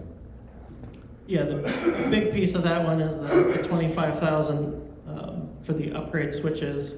Again, that's for any basically plan for expansion for what was current there with the needs of Wisdom Quest and Chapel. So currently, like, you know, they all have network switches, but I'm expecting to either expand or purchase things for there. The management renewals is right in line with the same thing of last year, and same with the other network license renewals. So we do try to non-instructional software licensing that has to do with technology can be paid from the fiscal plant and equipment dollars. So we try to move as much as we can and keep those things out of the general fund because they can be paid for with PEPL fund. So at the very bottom of your paper is a lot of the non-instructional. So you see things like the time clocks, website related things, our ticket system, Infinite Campus, Canvas, things like that. So if you'd like me to speak on any more, I'm happy to. I don't want to bore you with those. We're estimating, where am I at here? About $260,000 in annual non-instructional software costs. The web filtering, I believe before that it was around 15.6, 15.7. Our yearly renewal went up to just shy of 17. So that's pretty much what we've seen with a lot of the renewals, anywhere from 2% to 15% kind of on most of the renewals. Apple lease, that price, I believe it stays the same all 3 years. Yeah, so that's the second payment of 3. We leased our iPads for 3 years. It did include, or does include, the Apple Care, and so that is our lease cost, our annual lease cost for the iPad solution throughout the district. Again, that's payment 2 of 3 on a 3-year lease. For classroom technology, Hey, Brandon. Yep. Sorry, I did up that projection. I bumped it up based I on was just the gonna ask, conversation. how many did that at include? SIAC. Yes. So we just had iTech. So our basically the fall meeting is more for curriculum, and then the spring one is a little more technology driven for IT directors. So we just met with a couple reps on a couple of options for those, and actually they are coming March 3rd, I believe. I'll have to look at my calendar with both products. And so what we're currently looking at is a bin queue and a new line. We've got some new lines in the district. One feature that both those have is what's called a cast back. So the teacher can cast up to the TV, and then it'll cast back to those student devices. So we've got basically 2 different models to kind of look at those, see how the software works, and they'll give us 3-4 weeks to evaluate those. So we'll get the instructional coaches and some teachers involved and test that out. And I'm sure Dr. Butler would like to look at those as well. So that would be pretty much the plan, to use the money from for classroom technology for that technology. So that would maybe touch a third, a half of the cost. Depends on the price point on those. We weren't quite sure. Yep. I'm expecting without, just for budgeting, they're around 2 to 3 without any agreements. They also lease, and so what I know is the BenQ has a 5-year warranty, and they offer a 5-year lease with those as well if you're trying to tie that in.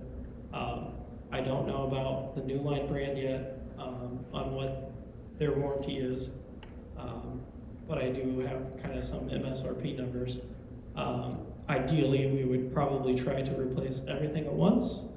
So I'm not sure what the cost would be at the price points of, 1 to 10 to 50, because we're just kind of starting those conversations.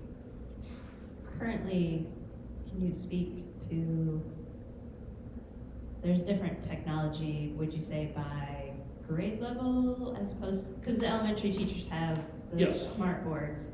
Are you looking at replacing smart boards with more smart boards? Yes, so what I'm looking at, what I'd like to, is replace K5 smart boards. Basically, your K5 is all kind of like the Vibe boards, but a different brand, where they're interactive. Students can go up, touch it. Teachers can cast, do all those things. The middle school and high school typically have projectors in the rooms with Apple TVs, so they're able to cast and share their screens that way. There are a few other classrooms that do have the interactives, but that's kind of the general rule is K5 is interactive, and then projectors for the classrooms and the others. I spent quite a bit of time yesterday hunting down grant opportunities for this specific purchase, to no avail. I was just sure that there was technology grants out there for stuff like this.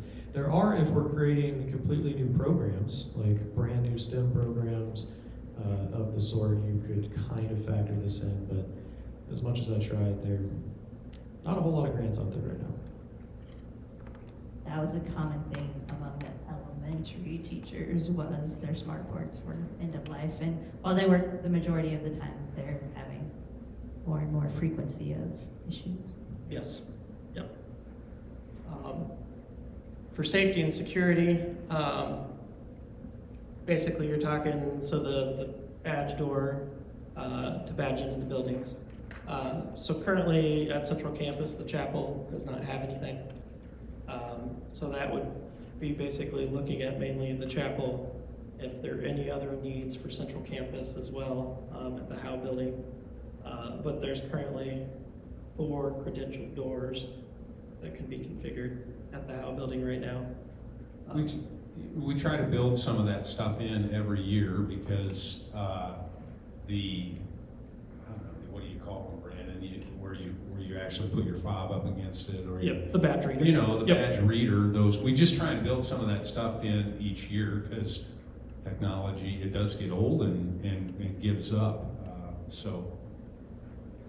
And with the camera system updates, the Howe does have cameras. Again, they may not have cameras in every spot for the needs. The chapel currently doesn't. So then the plan would be, of course, to get the entry, exit, and anything else needed.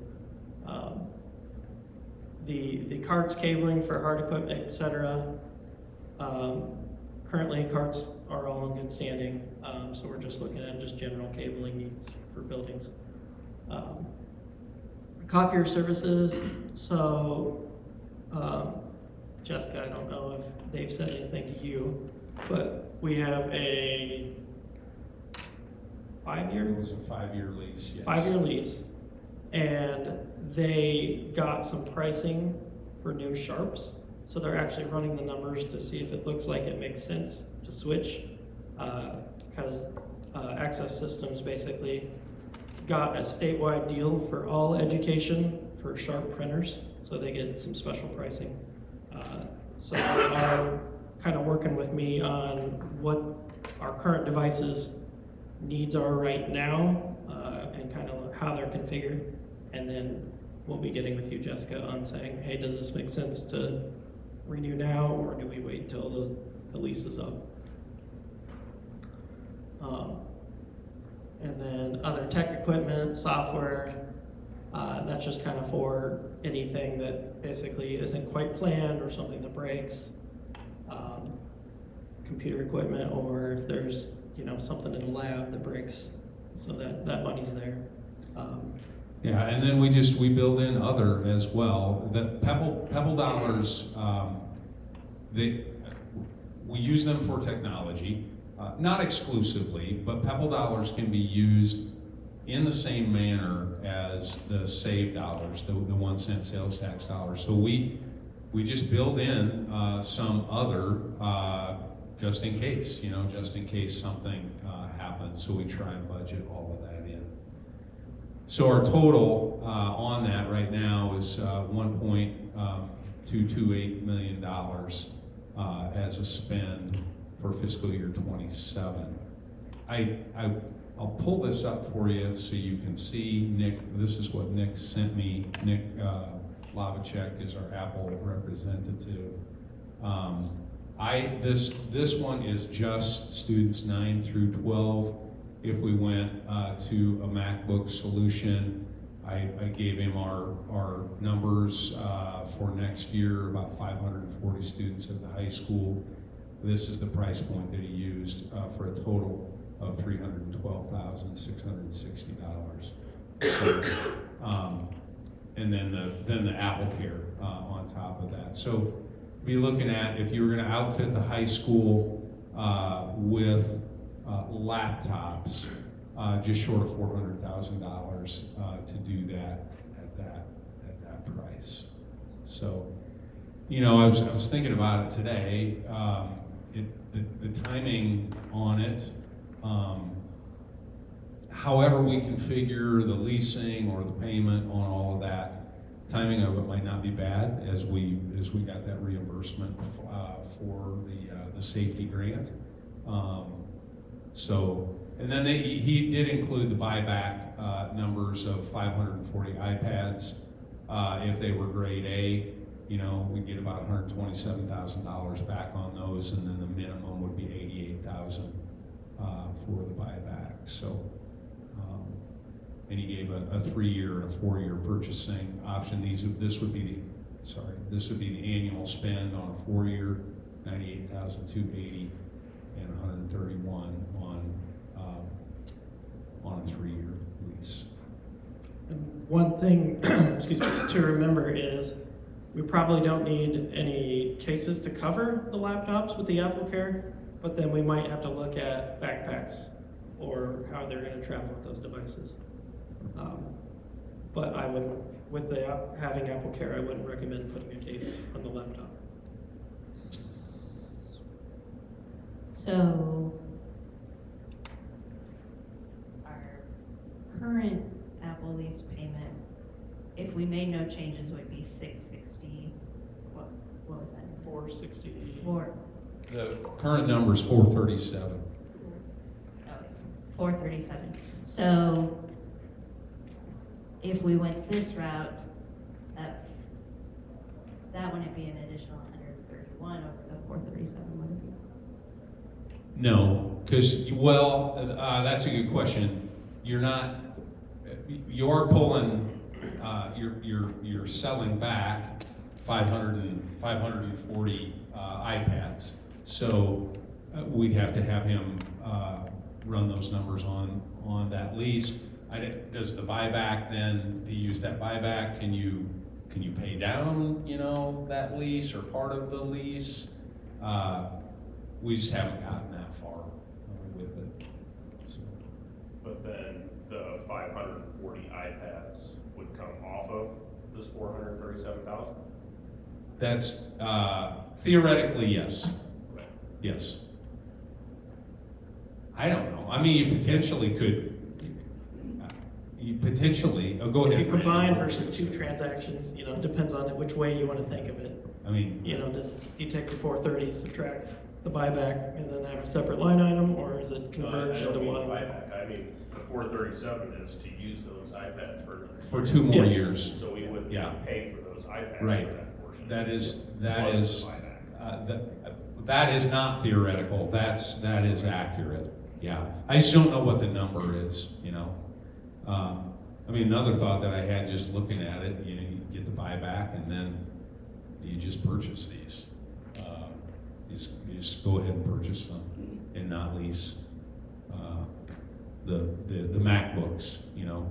If all of that comes to fruition, the new version of MacBook, you know, not enter the lease, just purchase them. The caveat to that is Apple Care changes with that, so there's, that's. With the lease? Yeah, Okay, with the purchasing outright. I got you. So then typically it's more expensive to Because you purchase the pay insurance, a but, fee, or yep. if you own the devices. Yeah. just take- Okay.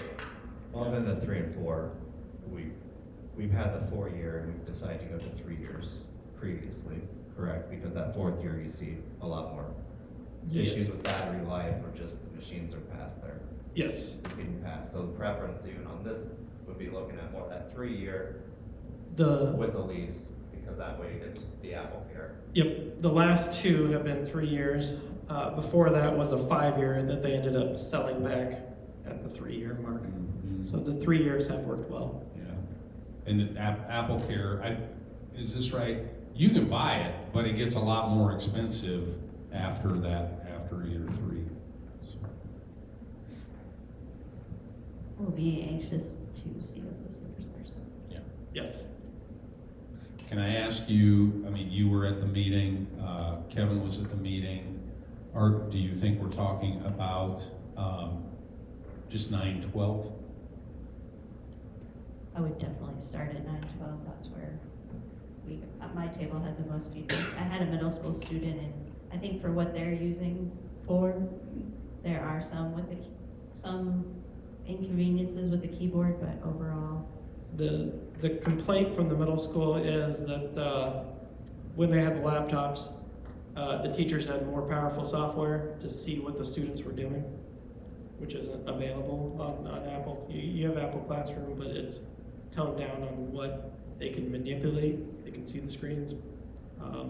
So before, when they had laptops, the teacher a lot of times would say, you're only allowed to go to these 5 websites and everything else is blocked.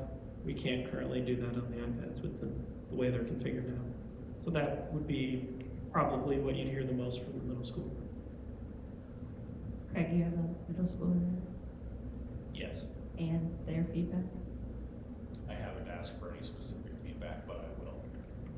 Well, the fact that they're not telling you how, I have heard from my high schooler that they're not happy with. Any other questions? All right, thank you. Thank you. I guess I do have one more. Sure. And this might be to John. For the non-instructional software, Uh-huh. is there a review every couple of years to see if there's more cost competitive alternatives available? Or we're just kind of, these work well for us, so we stick with them? Yeah, some of it, I'm really dependent, depending on what Brandon needs. When I think about the big ones, Craig, Software Unlimited is well, you want to share a little bit about? It's amazing, it's wonderful, it's all of our accounting, so general ledger, payroll, In other words, don't touch it. yes, please. So we do that one just. Well, that's one of the expensive ones, of There course. is an alternative that is more expensive. Just software. Let's not look into that. Infinite Campus, of course, is our student information system. Canvas is around the same, I think. Mhm. I think that's, Brandon, you might know more. Some of the, I know you want to talk about Showtech a little bit? yeah, so Showtech, they do multiple things. They do our backups of our servers. Basically, if I have a ticket of something I can't resolve within the network, they take care of it. So our current agreement includes basically 1 hour a month of their services, and they roll it over if we don't use that 1 hour a month. So they do basically backups, updates, network monitoring. They'll look at the dark web for any student data that's out there and report back. So just kind of when you think of it, they kind of do some of the server maintenance and like the firewall maintenance for us. Can you speak as well, Jessica, to Frontline? Because that's another one of the heavy hitters here is Frontline. Frontline is our time clock system, and it's also our leave management system. There are other options. It's just, they are expensive. There are other inexpensive options. It's just, do you really want to move your whole staff? I would be, but I mean, when somebody's used to something and you change it up, you know, when it's about their leave and everything, I think that we owe it to them to give it a couple more years and then maybe try something better. Frontline is for K-12 education, so that's who most of their customers are. I think we could look at a little better integrations with our systems with it, but in general, I think that's what Jessica's saying. Right? We give it a couple of years to try those things out. Can you speak to how, if somebody wanted to add, or what is the process to get new? We tried something else besides Bark, correct? When I started, it was Bark. Okay. There are many other services. So what Bark does well is it ties in with all our Google services. So it's capturing that data with their devices. So all their devices use Google logins. So it's capturing that email data. So I haven't heard any complaints from admin on wanting to look elsewhere. And it also provides for the self-harm, it'll get a hold of 911 and call, you know, the tree. So I mean, I'm definitely not opposed to looking at other stuff. What did you try at NetRef? What was that? NetRef was the classroom management for to see the screens. A lot of vendors have bundled kind of all in one where they do firewalls to basically web filtering to classroom management to basically what's the right term I'm looking for? I just used it earlier. Digital citizenship type things. And did we look at something besides Traversa when we picked Traversa? Did we look at more than one? We did. I'm trying to. I don't remember the name. Yeah, but What we're looking at with Traversa is it integrates with Infinite Campus. So that was one of their mandatory that they have to do. And Infinite Campus is also just rolled out Transportation 2.0. So we'll be looking at when do we turn that on and get those systems to talk to each other. when we did go to Traversa, I remember specifically calling superintendents in the region, but then in other states as well. Had conversations with people from Texas about the how Traversa worked, and it got really good reviews.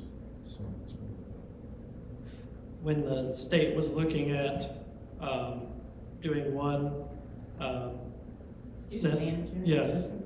that was one of the things that they said had to be in there was the Traversa integration. So I think there's a lot of Iowa schools that are using it.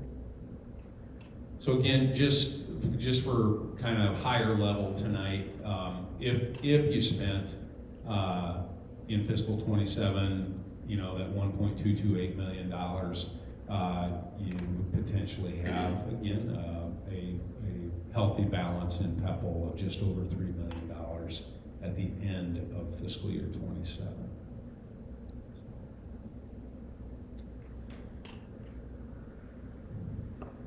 Do you need anything from us that you're not currently getting? Can we help you in any way? More time, more bodies would be the ask. Okay.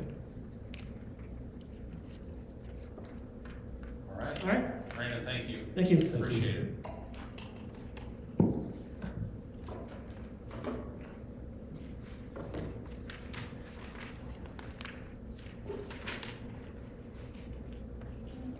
The only other thing you had in our packet was Oh, notes from the That SIAC, was the theme, the themes, that's what this President page Lynn, is the called. theme.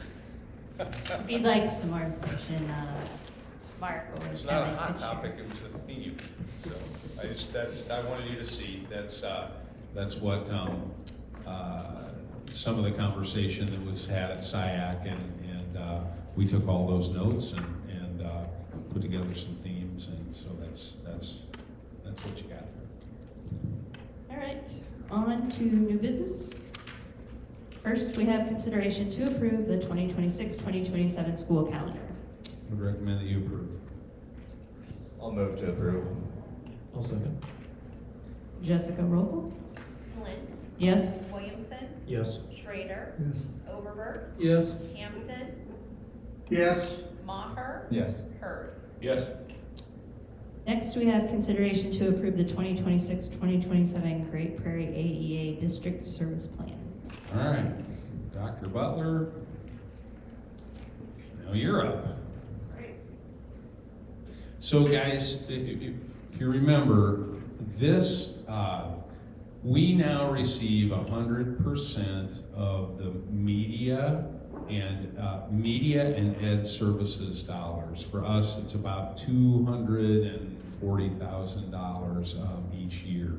So we meet, Dr. Butler and I, the coaches, we get together and talk about the services that the AEA provides and what do we need? What do we need to support our work? And so this is what we have come up with.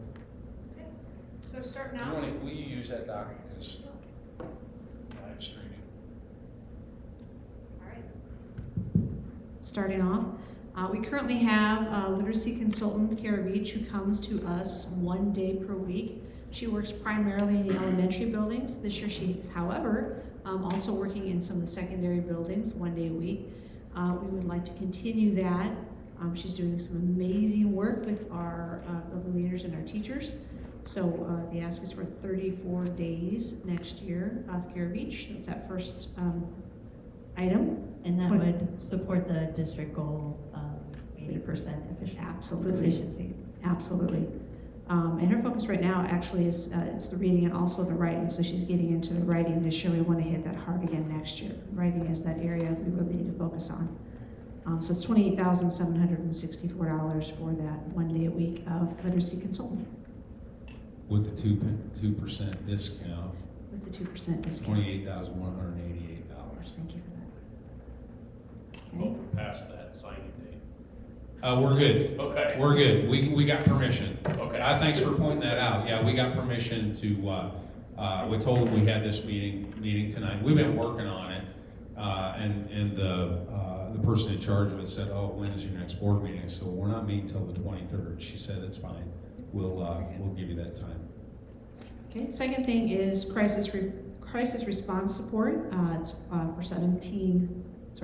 for all students, $1,700. That's in case there were to be a crisis, heaven forbid. We want to make sure we've got counselors that would come and support our students and staff. So we want to continue to have that. Media bundle. This is where they have our van delivery of any kind of physical materials that we might need for students or staff, digital materials that we might need for students and staff, and then if we order anything, print, posters and things that we order, those get delivered by van. All of that's bundled together, and you see the cost there of $28,594. We do have quite a few digital materials that are used by students pretty frequently. AEA Learning Online, that is access for our staff to do a certain amount of training that we have. We have quite a bit of mandatory training at the start of the year, and most of that is accessed through AEA Learning Online, so we want to make sure we maintain that access, $850 for that. And then special education facilitator. So that was new this year. We have a special education facilitator that comes 1 day per week. Her purpose is to support our special education teachers in areas of compliance when it comes to special education. Our AA staff are not allowed to work in that area any longer, so we wanted to make sure we still had that level of support, especially for our brand new special education teachers. So we had her this year, 1 day a week. We're cutting back a bit on that, having it having her next year 20 times. This year it's 34, so we're cutting it down to 20 times next year. So it'll be 18,800. We're finding that she's not quite full each day that she's here, so needs not quite as much as we thought it would be. So 20 days for 18,800. Next thing is the special education data dashboard. This is a dashboard that our building leaders use in order to keep track of where we're at with our IEPs, whether we've got progress monitoring up to date, whether we've got overdue IEPs, what IEPs are open. So it's just a quick and easy way for them to keep track of special education data within their buildings. That's 940 for the entire system. And then the next thing is we've got co-teaching training that's been happening for the last 2 years. We want to make sure that's continuing. We've got a nice crew of teachers that are trained. So that would be to do another cohort of teachers next year. So it's 4 half days to have an AEA person come, do 2 days of face-to-face training, and then 2 days of that person going and supporting and coaching teachers as they're actually training within their buildings. So 4 half days for a cost of $2,000. And then that last cost is for our superintendent to be a part of the superintendent network. Yeah, superintendent network, the monthly meetings that we get together in the region. It's all superintendents from the area. It's good learning, good professional development each time. They feed you lunch each time, so that's what that $400 is for. So subtotal, 53,284. Take that subtotal from the top, which was 28,188.72, and our total is 81,472.72. Oh, yeah. Last year was 90,700. Yeah. So we tried. We are cognizant of our first conversation. Those are general fund dollars, and so we tried to cut back on. What we tried to cut back. We did cut back. Yeah, absolutely. What questions do you have? So we have less services, it's not just student. The most of that, Josh, is we went from 34 days for the special education facilitator to 20 days. There are a few additional days that we had some professional learning for that we've just cut down. The co-teaching is really the only additional. So we're doing a lot of stuff in-house, finding other ways to meet the needs. Is book study, where does that fall in? So that's 4 Oaks primarily. We have some instructional coaches doing some book studies, but 4 Oaks primarily. So if you don't use something, say there's not a crisis, hopefully there's not a crisis, are you still billed? That one you're still billed for. As far as general fund dollars, my quick math, when they were proposing 2.25%, we would have seen a 1% total decrease in total district media and ed services. So at 2% SSA would be just over 1% decrease in the funding that we would get that's supposed to go for this. Okay. And on top of that, more legislative funding. There is a bill in the Senate that is talking about a pilot program developing attendance centers for students that have a lot of behavioral issue needs, which I will preface by saying the state needs more of those. You know, we have, is it in Davenport, the closest one that we have? But a lot of rural areas, you know, it's We know of districts that are spending hundreds of thousands of dollars sending students out of state to find placements. So I will say there is a need. However, I don't agree with how they're proposing to be funding it. They are saying that as it stands right now, you would take the money that is supposed to flow through to your AEA and you'd have to spend a minimum of 48% of that to develop this off-site facility. Problem with that, among many other things, is again going back to the discussion that we had earlier, where each district is different. So the percentage of flow-through dollars that we get as a school district is much different than Cedar Rapids. But we're expected to build a similar facility as an urban school district. So supposedly the senator who filed the bill expects there to be an amendment on how it's funded. I hope they come up with a different plan, because that would, 48% would be devastating to our AEA funding. Be a lot, very needed supports, but yeah, it'll be able to pay for them. Any other questions? Otherwise, the motion is to consider to approve the 81,472.72. Recommend that you approve. Second? I'll second. One question. So have we signed this already? It says signed by June 20. No. Are we still good for that? We're still good, yes. I mentioned to the AEA that our next meeting was tonight, and so they gave us approval to if we got it done tonight, we'd get the 2%. Any other questions? You have the motion and a second, Jessica? Roll call? Lint, Yes. Williamson, Yes. Schrader, Yes. Overberg. Yes. Hampton, Yes.